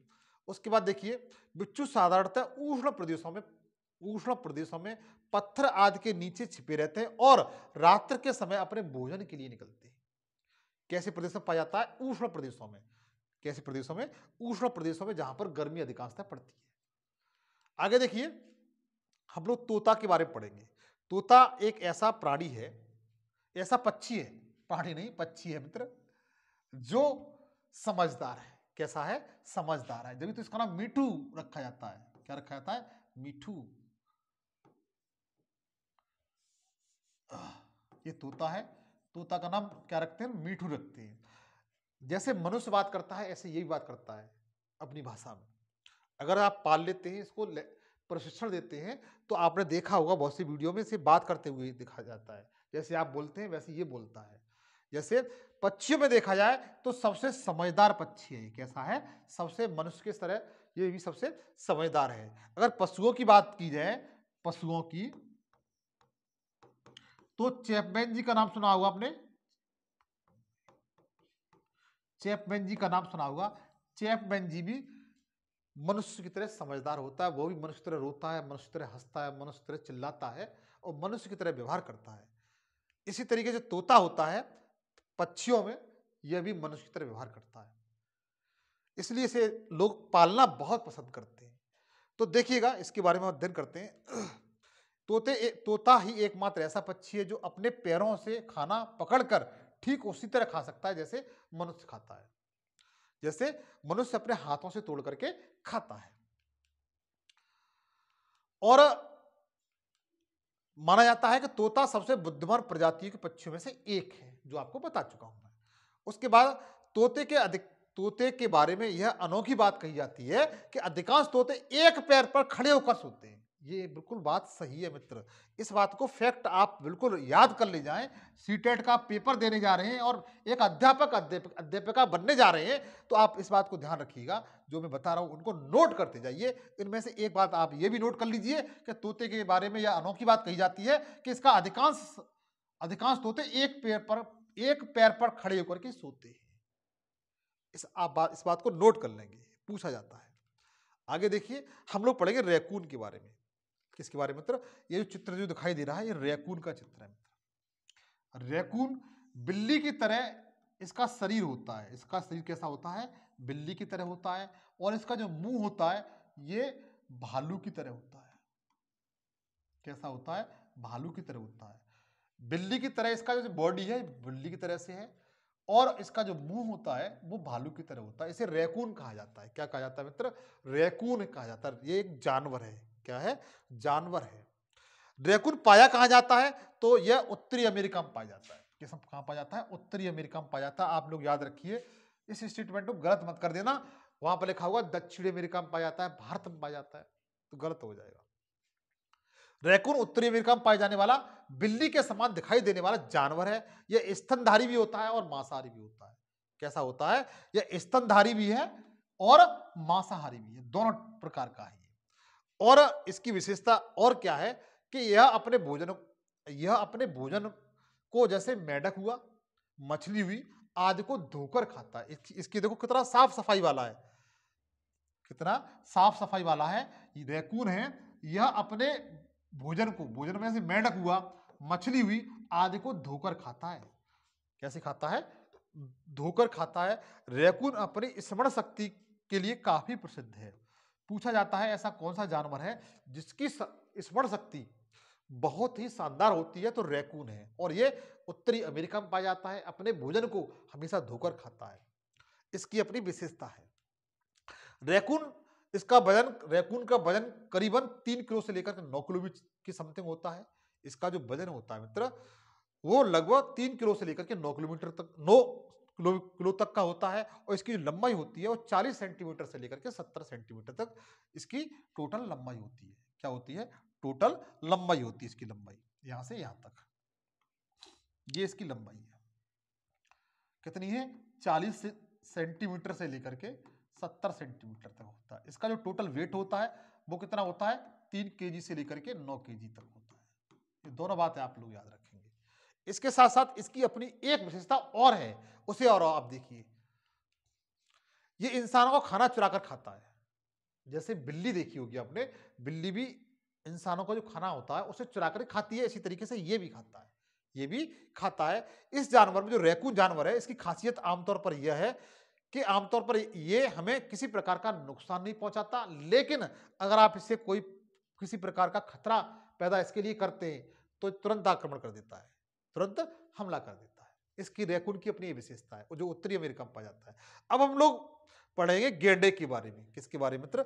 गेंडे के बारे में अध्ययन करेंगे, रेनबो के बारे में, गेंडे के बारे में अध्ययन करेंगे। ये जो चित्र दिखाई दे रहा है, ये गेंडे का चित्र है। किसका चित्र है? गेंडे का है। अच्छा, भारत का वह राज्य कौन सा है जहां पर गेंडे पाए जाते हैं? भारत का वह राज्य कौन सा है जहां पर गेंडे पाए जाते हैं? तो आपका अगर पूछा जाता है तो बता सकते हैं असम राज्य है।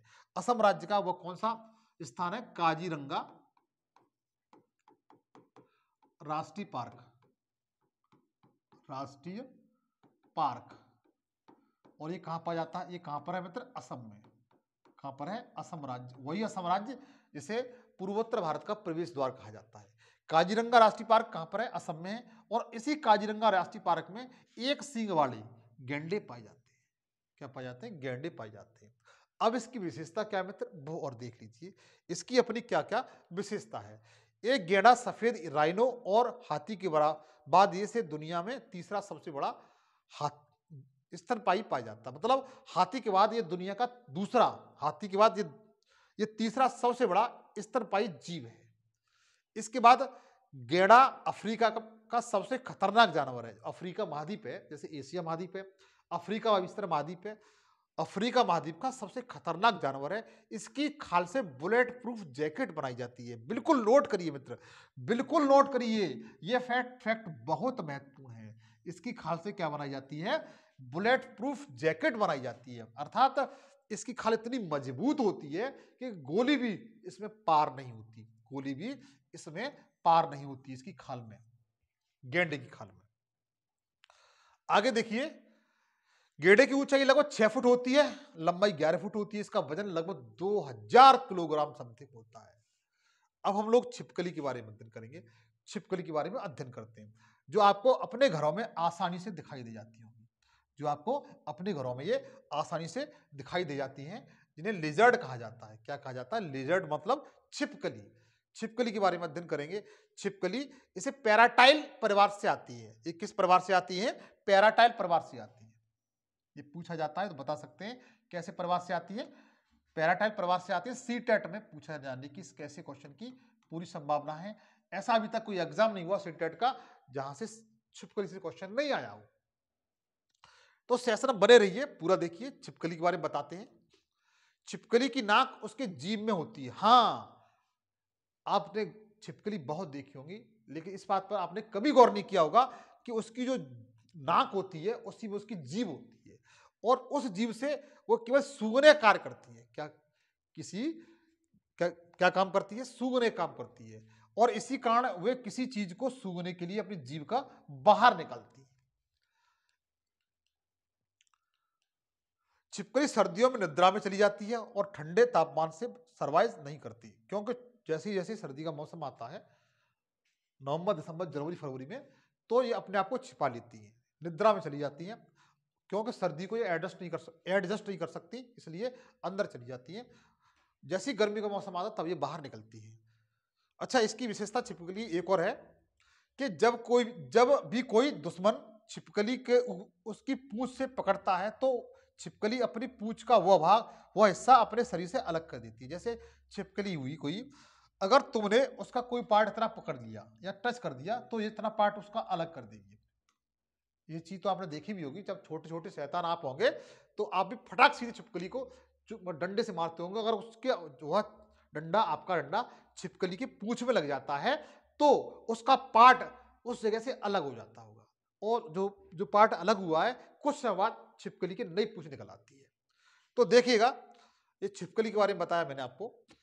अब हम लोग कुछ पौधों के बारे में पढ़ेंगे, कुछ पेंटिंग के बारे में पढ़ेंगे, कुछ पेंटिंग के बारे में, कुछ पौधों के बारे में पढ़ेंगे। यहां से क्वेश्चन मतलब आपके सीटेट के एग्जाम में आना ही आना है, बस देखिएगा और नोट्स जरूर बनाइएगा, नोट्स जरूर बनाइएगा। देखिएगा, सबसे पहले हम देखेंगे मधुबनी पेंटिंग के बारे में जो विश्व प्रसिद्ध है।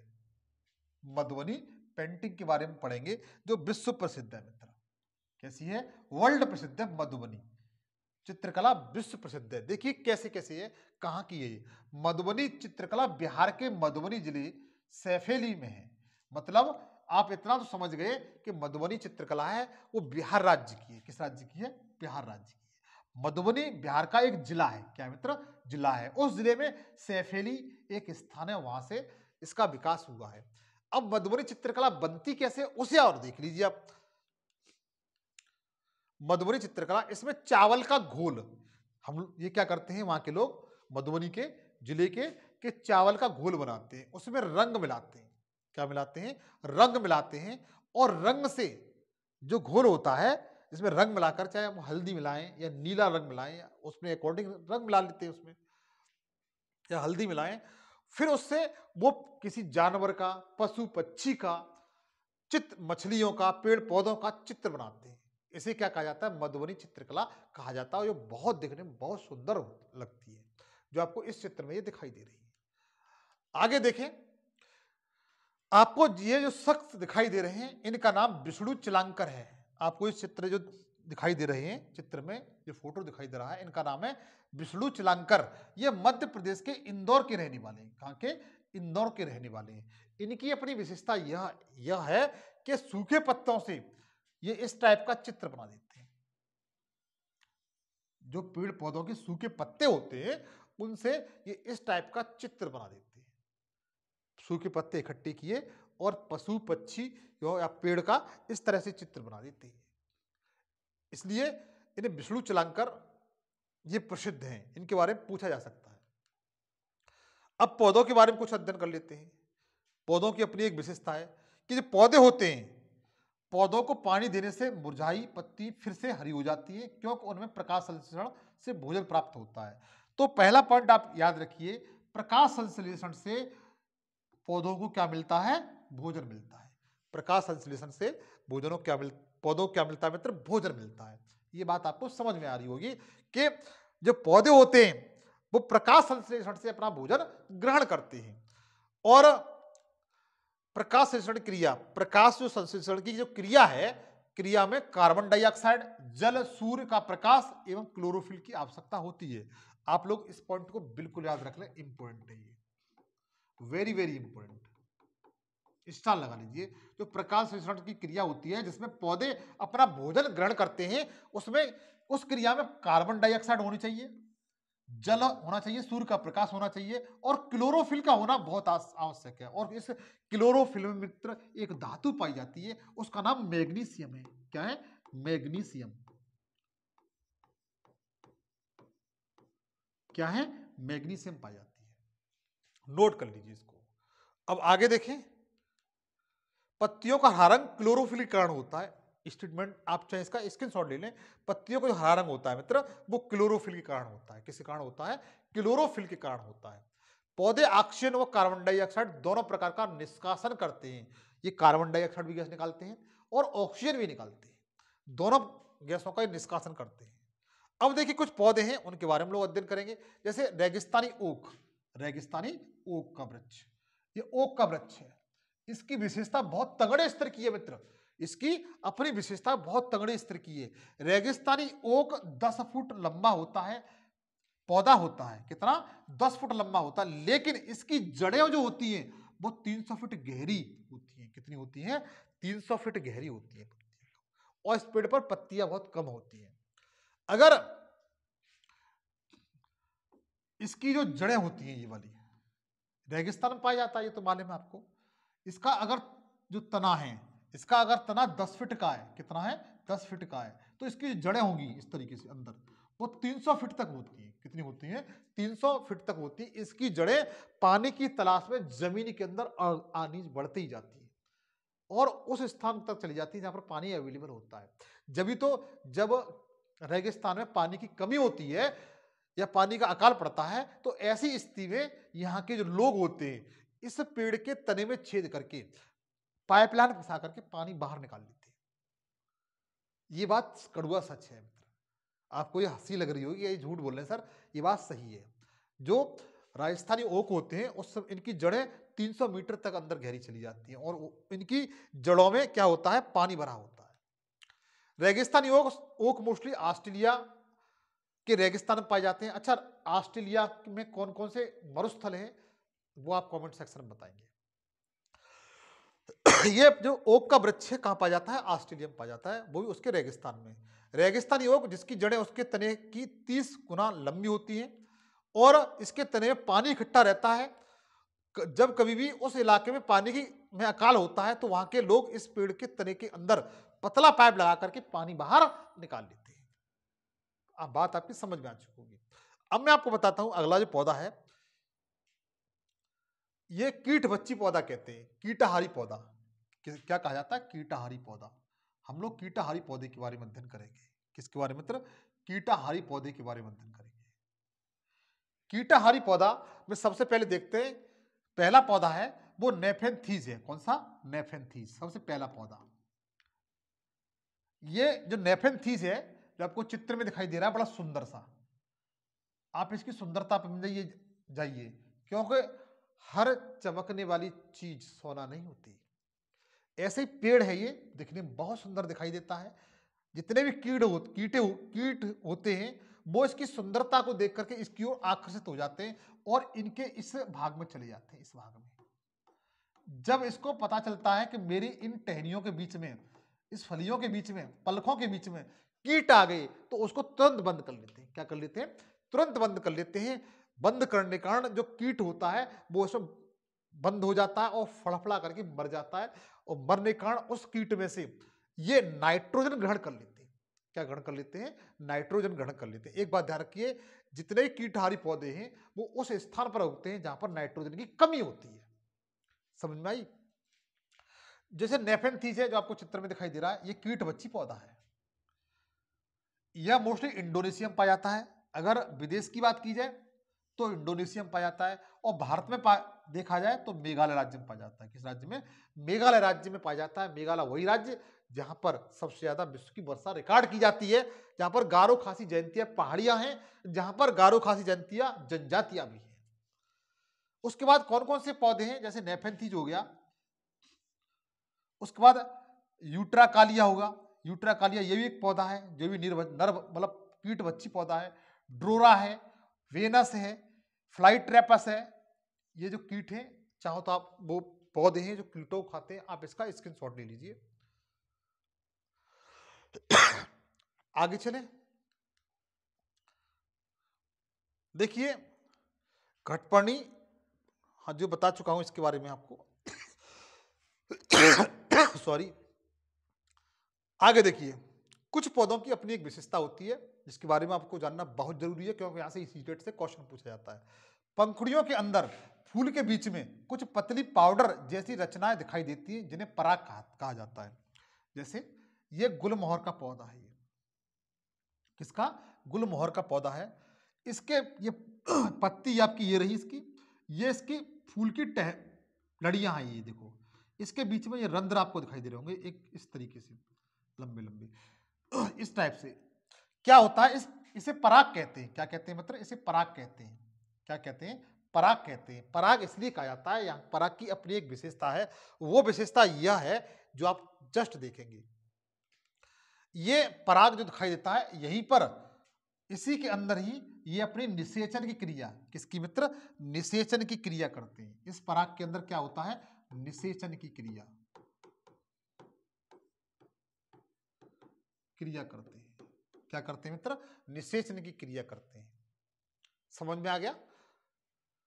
आगे देखिए। हाँ, मैंने बताया जो परागकण होता है उसमें ये क्या करते हैं? निषेचन या प्रजनन की क्रिया करते हैं, जो आपको इसमें दिखाई दे रहा है। आगे देखिएगा, बरगद का वृक्ष। बरगद के वृक्ष के बारे में हम लोग अध्ययन करेंगे। बरगद सबसे पुराने वृक्षों में से एक होता है। इसका जीवन करीब करीब 700 सालों से लेकर के 1000 साल तक होता है। सैकड़ों साल तक इसका जीवन काल होता है। कितना? सैकड़ों। इसका जीवन सर्वाधिक वृक्षों में लंबा होता है। क्यों होता है वो आप देखेंगे इसमें। तो देखिएगा, बरगद का वृक्ष सैकड़ों वर्ष तक जीवित रहता है। और क्यों रहता है वो आपको बताता हूं क्यों रहता है। ये इसकी जो जो तना होता है, तना, ये जो पेड़ का जो तना होता है, बरगद का पेड़ का तना, इस तरीके इसकी जड़ें निकली होती हैं इस तरीके से। जब जड़ें जमीन पे टच कर जाती हैं तो ऐसी कंडीशन में यहां से नए वृक्ष उगने लगते हैं। क्या? नया पौधा इस तरीके से उगने लगता है। तो ये बहुत विशाल हो जाता है, बहुत चौड़ा हो जाता है।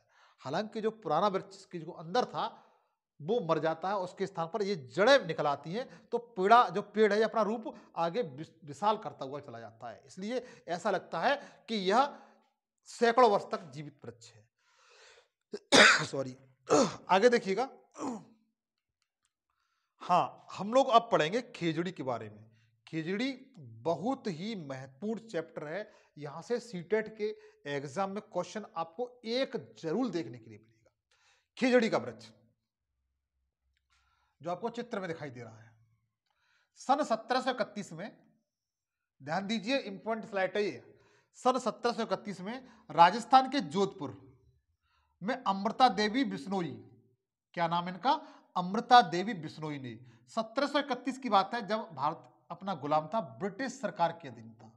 किसके? ब्रिटिश सरकार के अधीन था। अंग्रेज हमारे देश पर उस समय शासन कर रहे थे। उस समय की बात है, राजस्थान के जोधपुर में अमृता देवी बिश्नोई ने खेजड़िया गांव में खेजड़ी वृक्षों को बचाने हेतु 363 महिलाओं के साथ स्वयं को बलिदान कर दिया था। कितनी बड़ी बात है। हुआ यह था कि अंग्रेजों ने इस वृक्ष को काटने का आदेश दिया था। महिलाओं ने इसका विरोध किया, जिसमें 363 महिला शामिल थी। उस ग्रुप में उसकी जो लीडर थी उनका नाम था अमृता देवी बिश्नोई। अंग्रेजों ने निहत्थे इन महिलाओं पर अत्याचार किया और ये सारी मारी गई। इनमें आपकी अमृता देवी बिश्नोई मारी गई क्योंकि अंग्रेज इस वृक्ष को काटना चाहते थे और ये जो महिला थी इस वृक्ष को किसी प्रकार की हानि नहीं पहुंचाना देना चाहती थी। तो देखिए इनकी अपनी एक विशेषता रही है।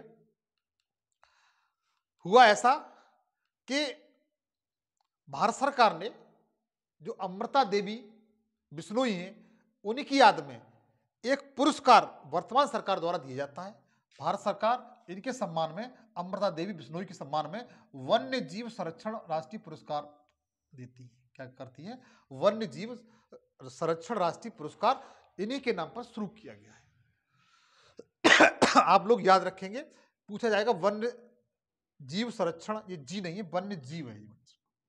संरक्षण राष्ट्रीय पुरस्कार किसकी याद में दिया जाता है? तो अमृता देवी बिश्नोई की याद में दिया जाता है।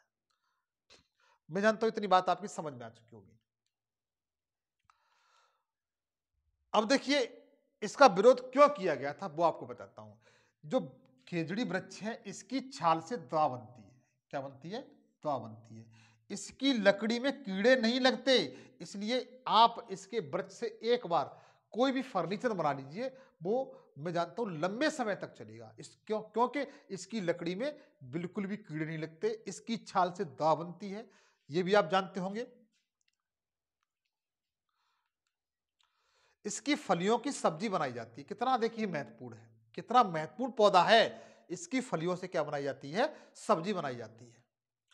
पेड़ और देखिए, जो खिजड़ी गांव के जो बुजुर्ग लोग थे, उन्होंने अपना एक स्टेटमेंट दिया था, पेड़ और जानवर हमारे बिना रह सकते हैं, पर हम उनके बिना नहीं रह सकते। खिजड़िया गांव के बुजुर्ग लोगों का ये कथन था। समझ में आ गया आपके? तो नोट कर लीजिए इसको। आगे चले।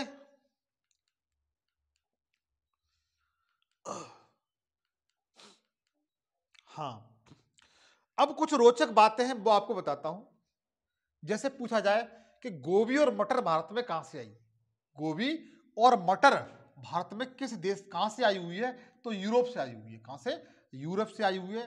भिंडी और कॉफी कहां से आई हुई है? तो अफ्रीका से आई हुई है। कहां से? अफ्रीका से आई हुई है।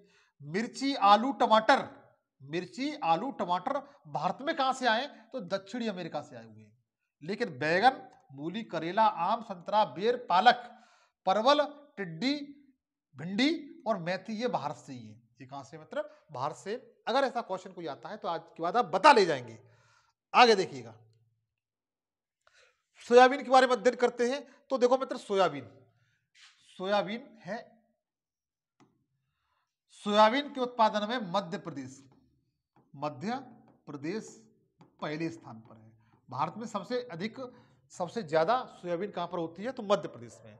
सोयाबीन का जो ये फली बीज होता है, इसमें 42% प्रोटीन पाई जाती है। कितनी? 42% प्रोटीन पाई जाती है। क्या पाई जाती है? प्रोटीन पाई जाती है। सोयाबीन की फलियां जो आपको चित्र में दिखाई दे रही है, आपको इस बारे में मध्य प्रदेश जो राज्य है वो पहले स्थान पर है, और इसमें 42% इसके बीज में क्या पाई जाती है? प्रोटीन पाई जाती है। इस बात को आप लोग ध्यान रखिए। आगे देखिए,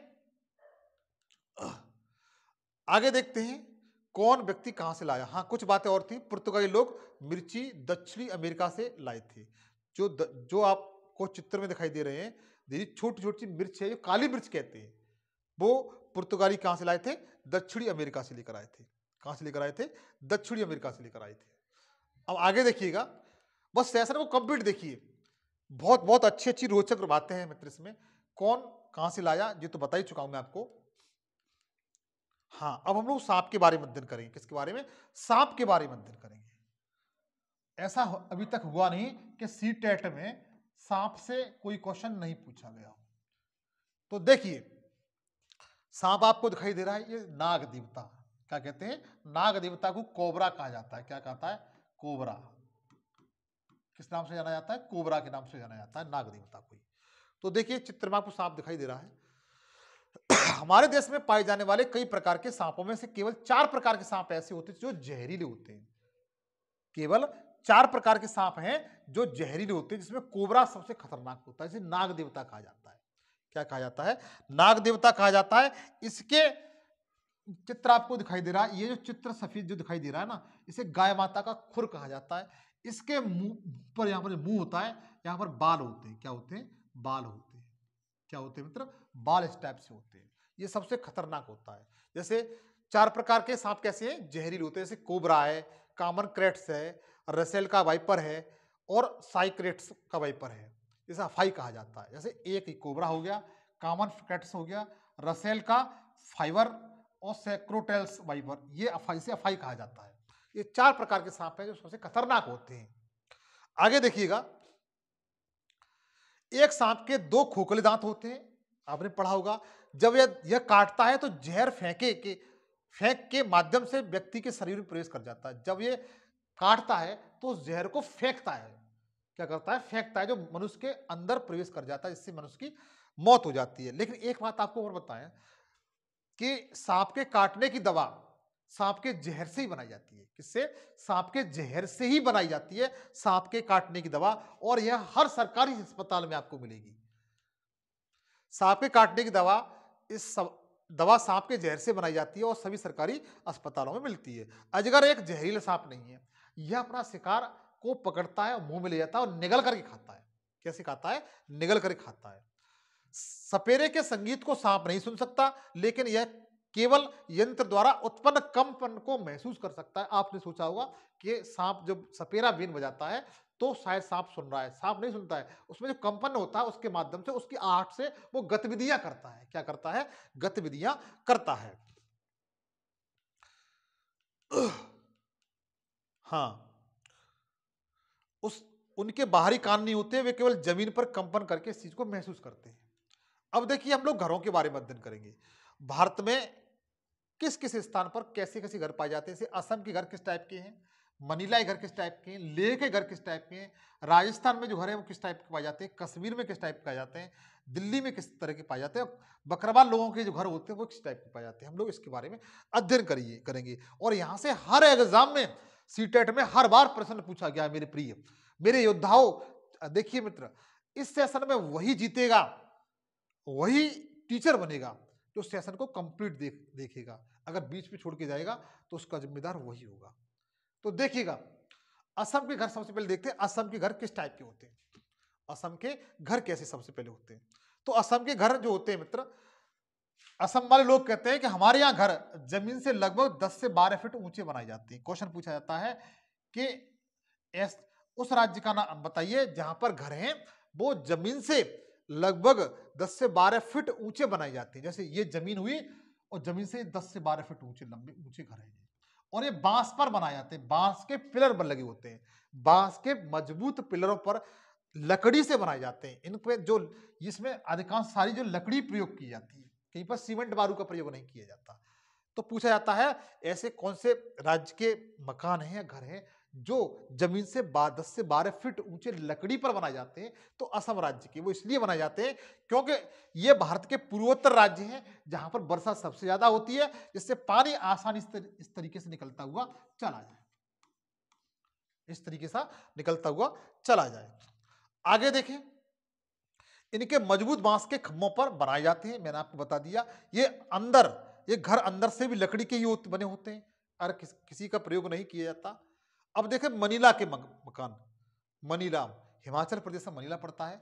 मनीला जो एक पहाड़ी इलाका है, यहाँ पर हमेशा बर्फ पड़ी रहती है, इसलिए यहाँ के मकान लकड़ी और पत्थर के बनाए जाते हैं, क्योंकि यहाँ पर बरसात बहुत होती है और बर्फ भी पड़ती है।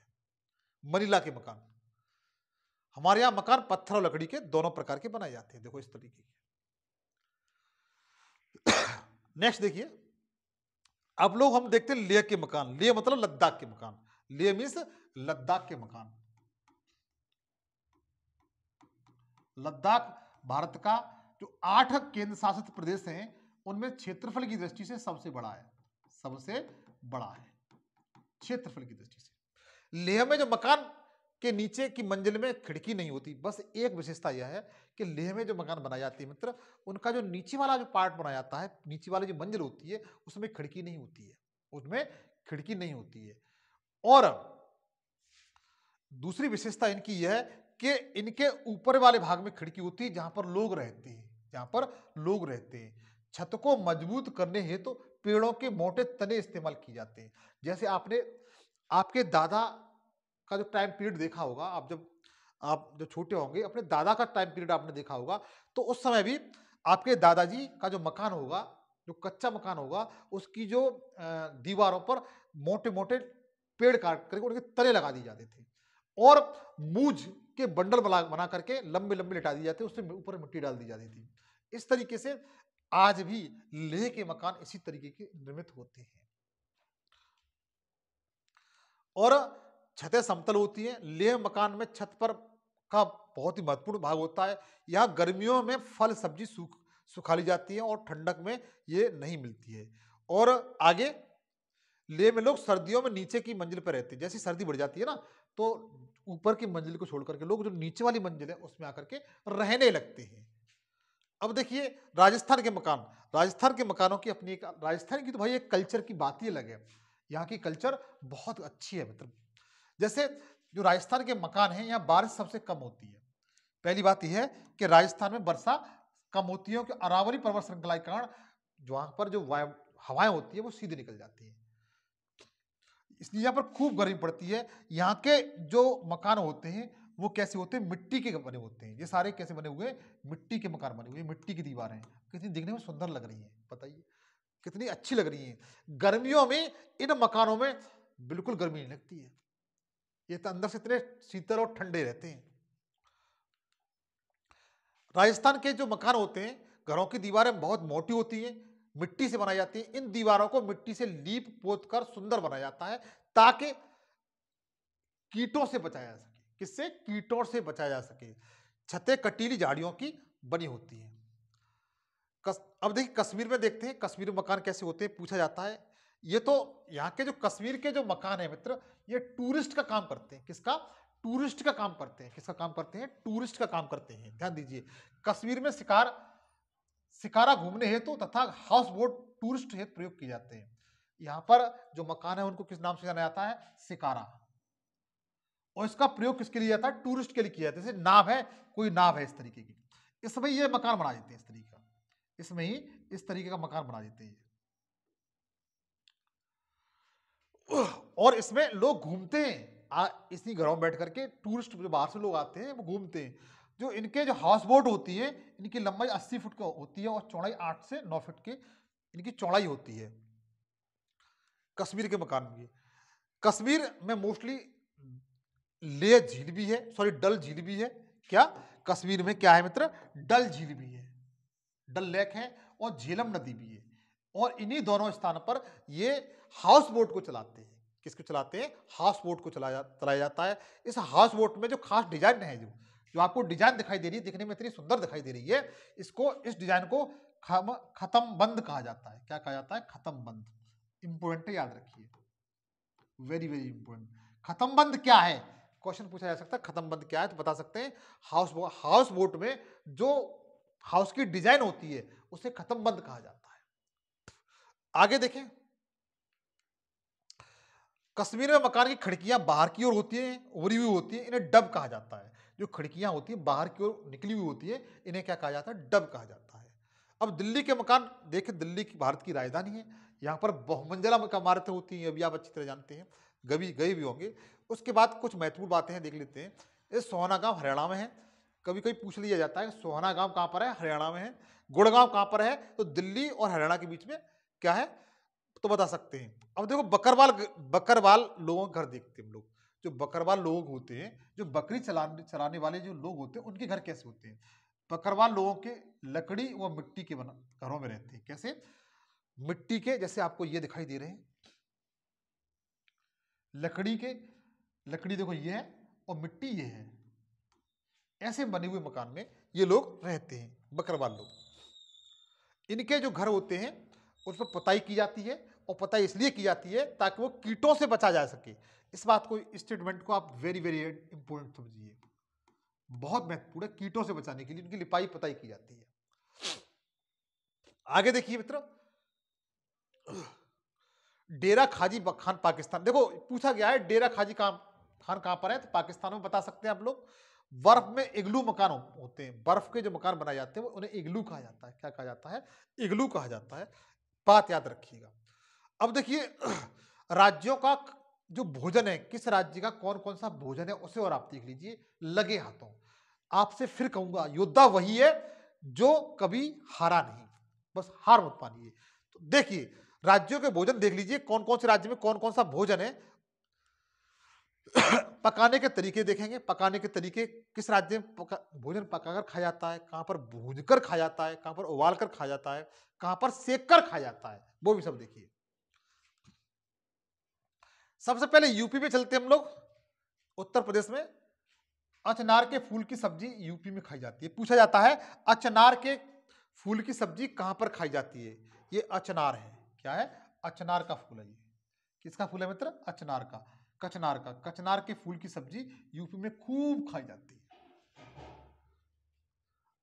उसके बाद महाराष्ट्र में देखें, महाराष्ट्र में सहजन के फूल के, सहजना सुना होगा आपने, आज भी गांव में, यूपी में भी है, लेकिन महाराष्ट्र में सबसे ज्यादा है। महाराष्ट्र में सहजन के फूल के पकौड़े बनते हैं, गजब, बहुत टेस्टेड लगते हैं मित्र। जो सहजना के फूल के पकौड़े आपने कभी खाए हो तो बहुत टेस्टेड लगते हैं। जो कहाँ पर खाए जाते हैं, महाराष्ट्र में खाए जाते हैं। महाराष्ट्र में मोस्टली लोग ठेल पर ही बेचते हैं, जैसे पकोड़े वगैरह समोसे बेचते हैं ठेल पर, उसी तरीके से महाराष्ट्र में इसको बेचते हैं, सहजना के फूलों के पकोड़े।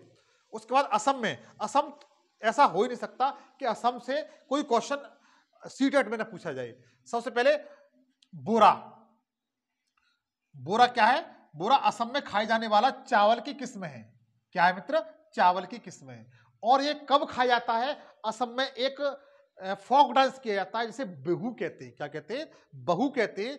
बहु जो फोक डांस है, लोक नृत्य है, वो कहां पर होता है? असम में होता है।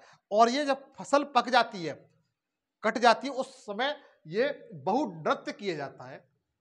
उस समय बोरा नामक जो चावल की प्रजाति है उसे बड़े चाव से लोग खाते हैं और बहुत टेस्टेड लगता है।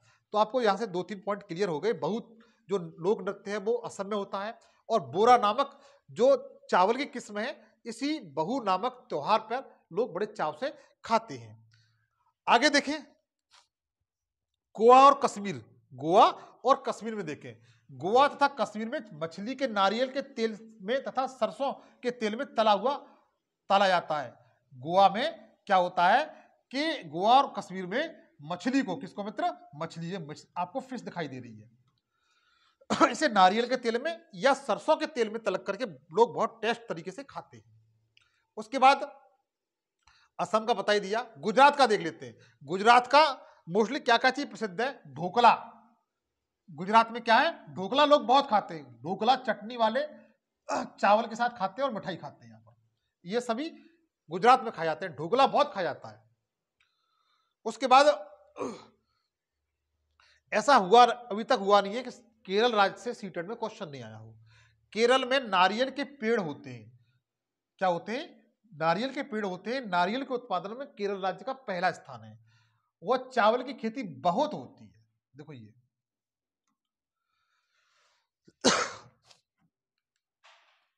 केरल में क्या है? केले के फूल, जो केला का जो फूल होता है मित्र, केरल में क्या होता है? जो केले के फूल की सब्जी केरल में खाई जाती है। पूछा जाता है कि केले के फूल की सब्जी किस राज्य में खाई जाती है? ये केले का फूल है, ये इसकी सब्जी ये है। देखो कहां पर खाई जाती है? केरल में खाई जाती है। कहां खाई जाती है? केरल में खाई जाती है। आगे देखें,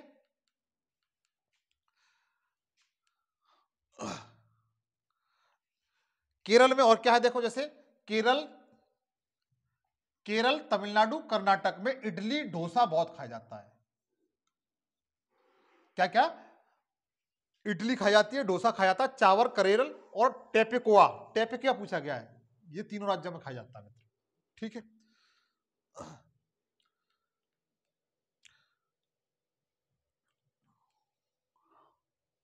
अच्छा, कुछ बातें ऐसी होती हैं, जैसे कुछ पौधे होते हैं उसका कौन कौन सा भाग खाया जाता है। जैसे हम पत्तियां किस किस की खाते हैं? हम पत्तियां किसकी खाते हैं? तो अरबी की पत्ती खा सकते हैं, धनिया की पत्ती खाते हैं, गोभी की पत्ता गोभी खाते हैं, पालक खाते हैं, कड़ी पत्ता खाते हैं। ये सब क्या खाते हैं? पत्ती खाते हैं। फूल किस किस से खाते हैं? तो सहजना का फूल खाते हैं, केले का फूल खाते हैं, कचनार का फूल खाते हैं। कली किस किस खाते हैं हम लोग? तो लौंग की कली खाते हैं। लौंग होता है वो कली का बनता है। और जड़ किस किस खाते हैं? मूली की जड़ खाते हैं, गाजर की ये जड़ है, चुकंदर जड़ है, गाजर जड़ है, मूली जड़ है, सलगम जड़ है। आगे देखिए, अब ये जो त्योहार है, जो फेस्टिवल है, जो राज्यों में किया जाता है, इसके बारे में आपको सेकंड सेशन बताऊंगा। आज के लिए इतना ही। पार्ट सेकंड आपको बहुत जल्द देखने के लिए मिलेगा, उसे आप जाकर जरूर देखिए।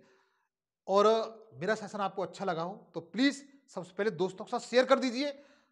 नए हो तो चैनल को सबसे पहले चैनल को सब्सक्राइब कर लीजिए, बेल पे क्लिक करके ऑल पे सेलेक्ट कर लीजिए ताकि जो वीडियो बनाऊं उसका नोटिफिकेशन आप तक पहुंचता रहे। आज के लिए इतना ही। नेक्स्ट सेशन में आपसे मुलाकात होगी। जय हिंद, जय भारत।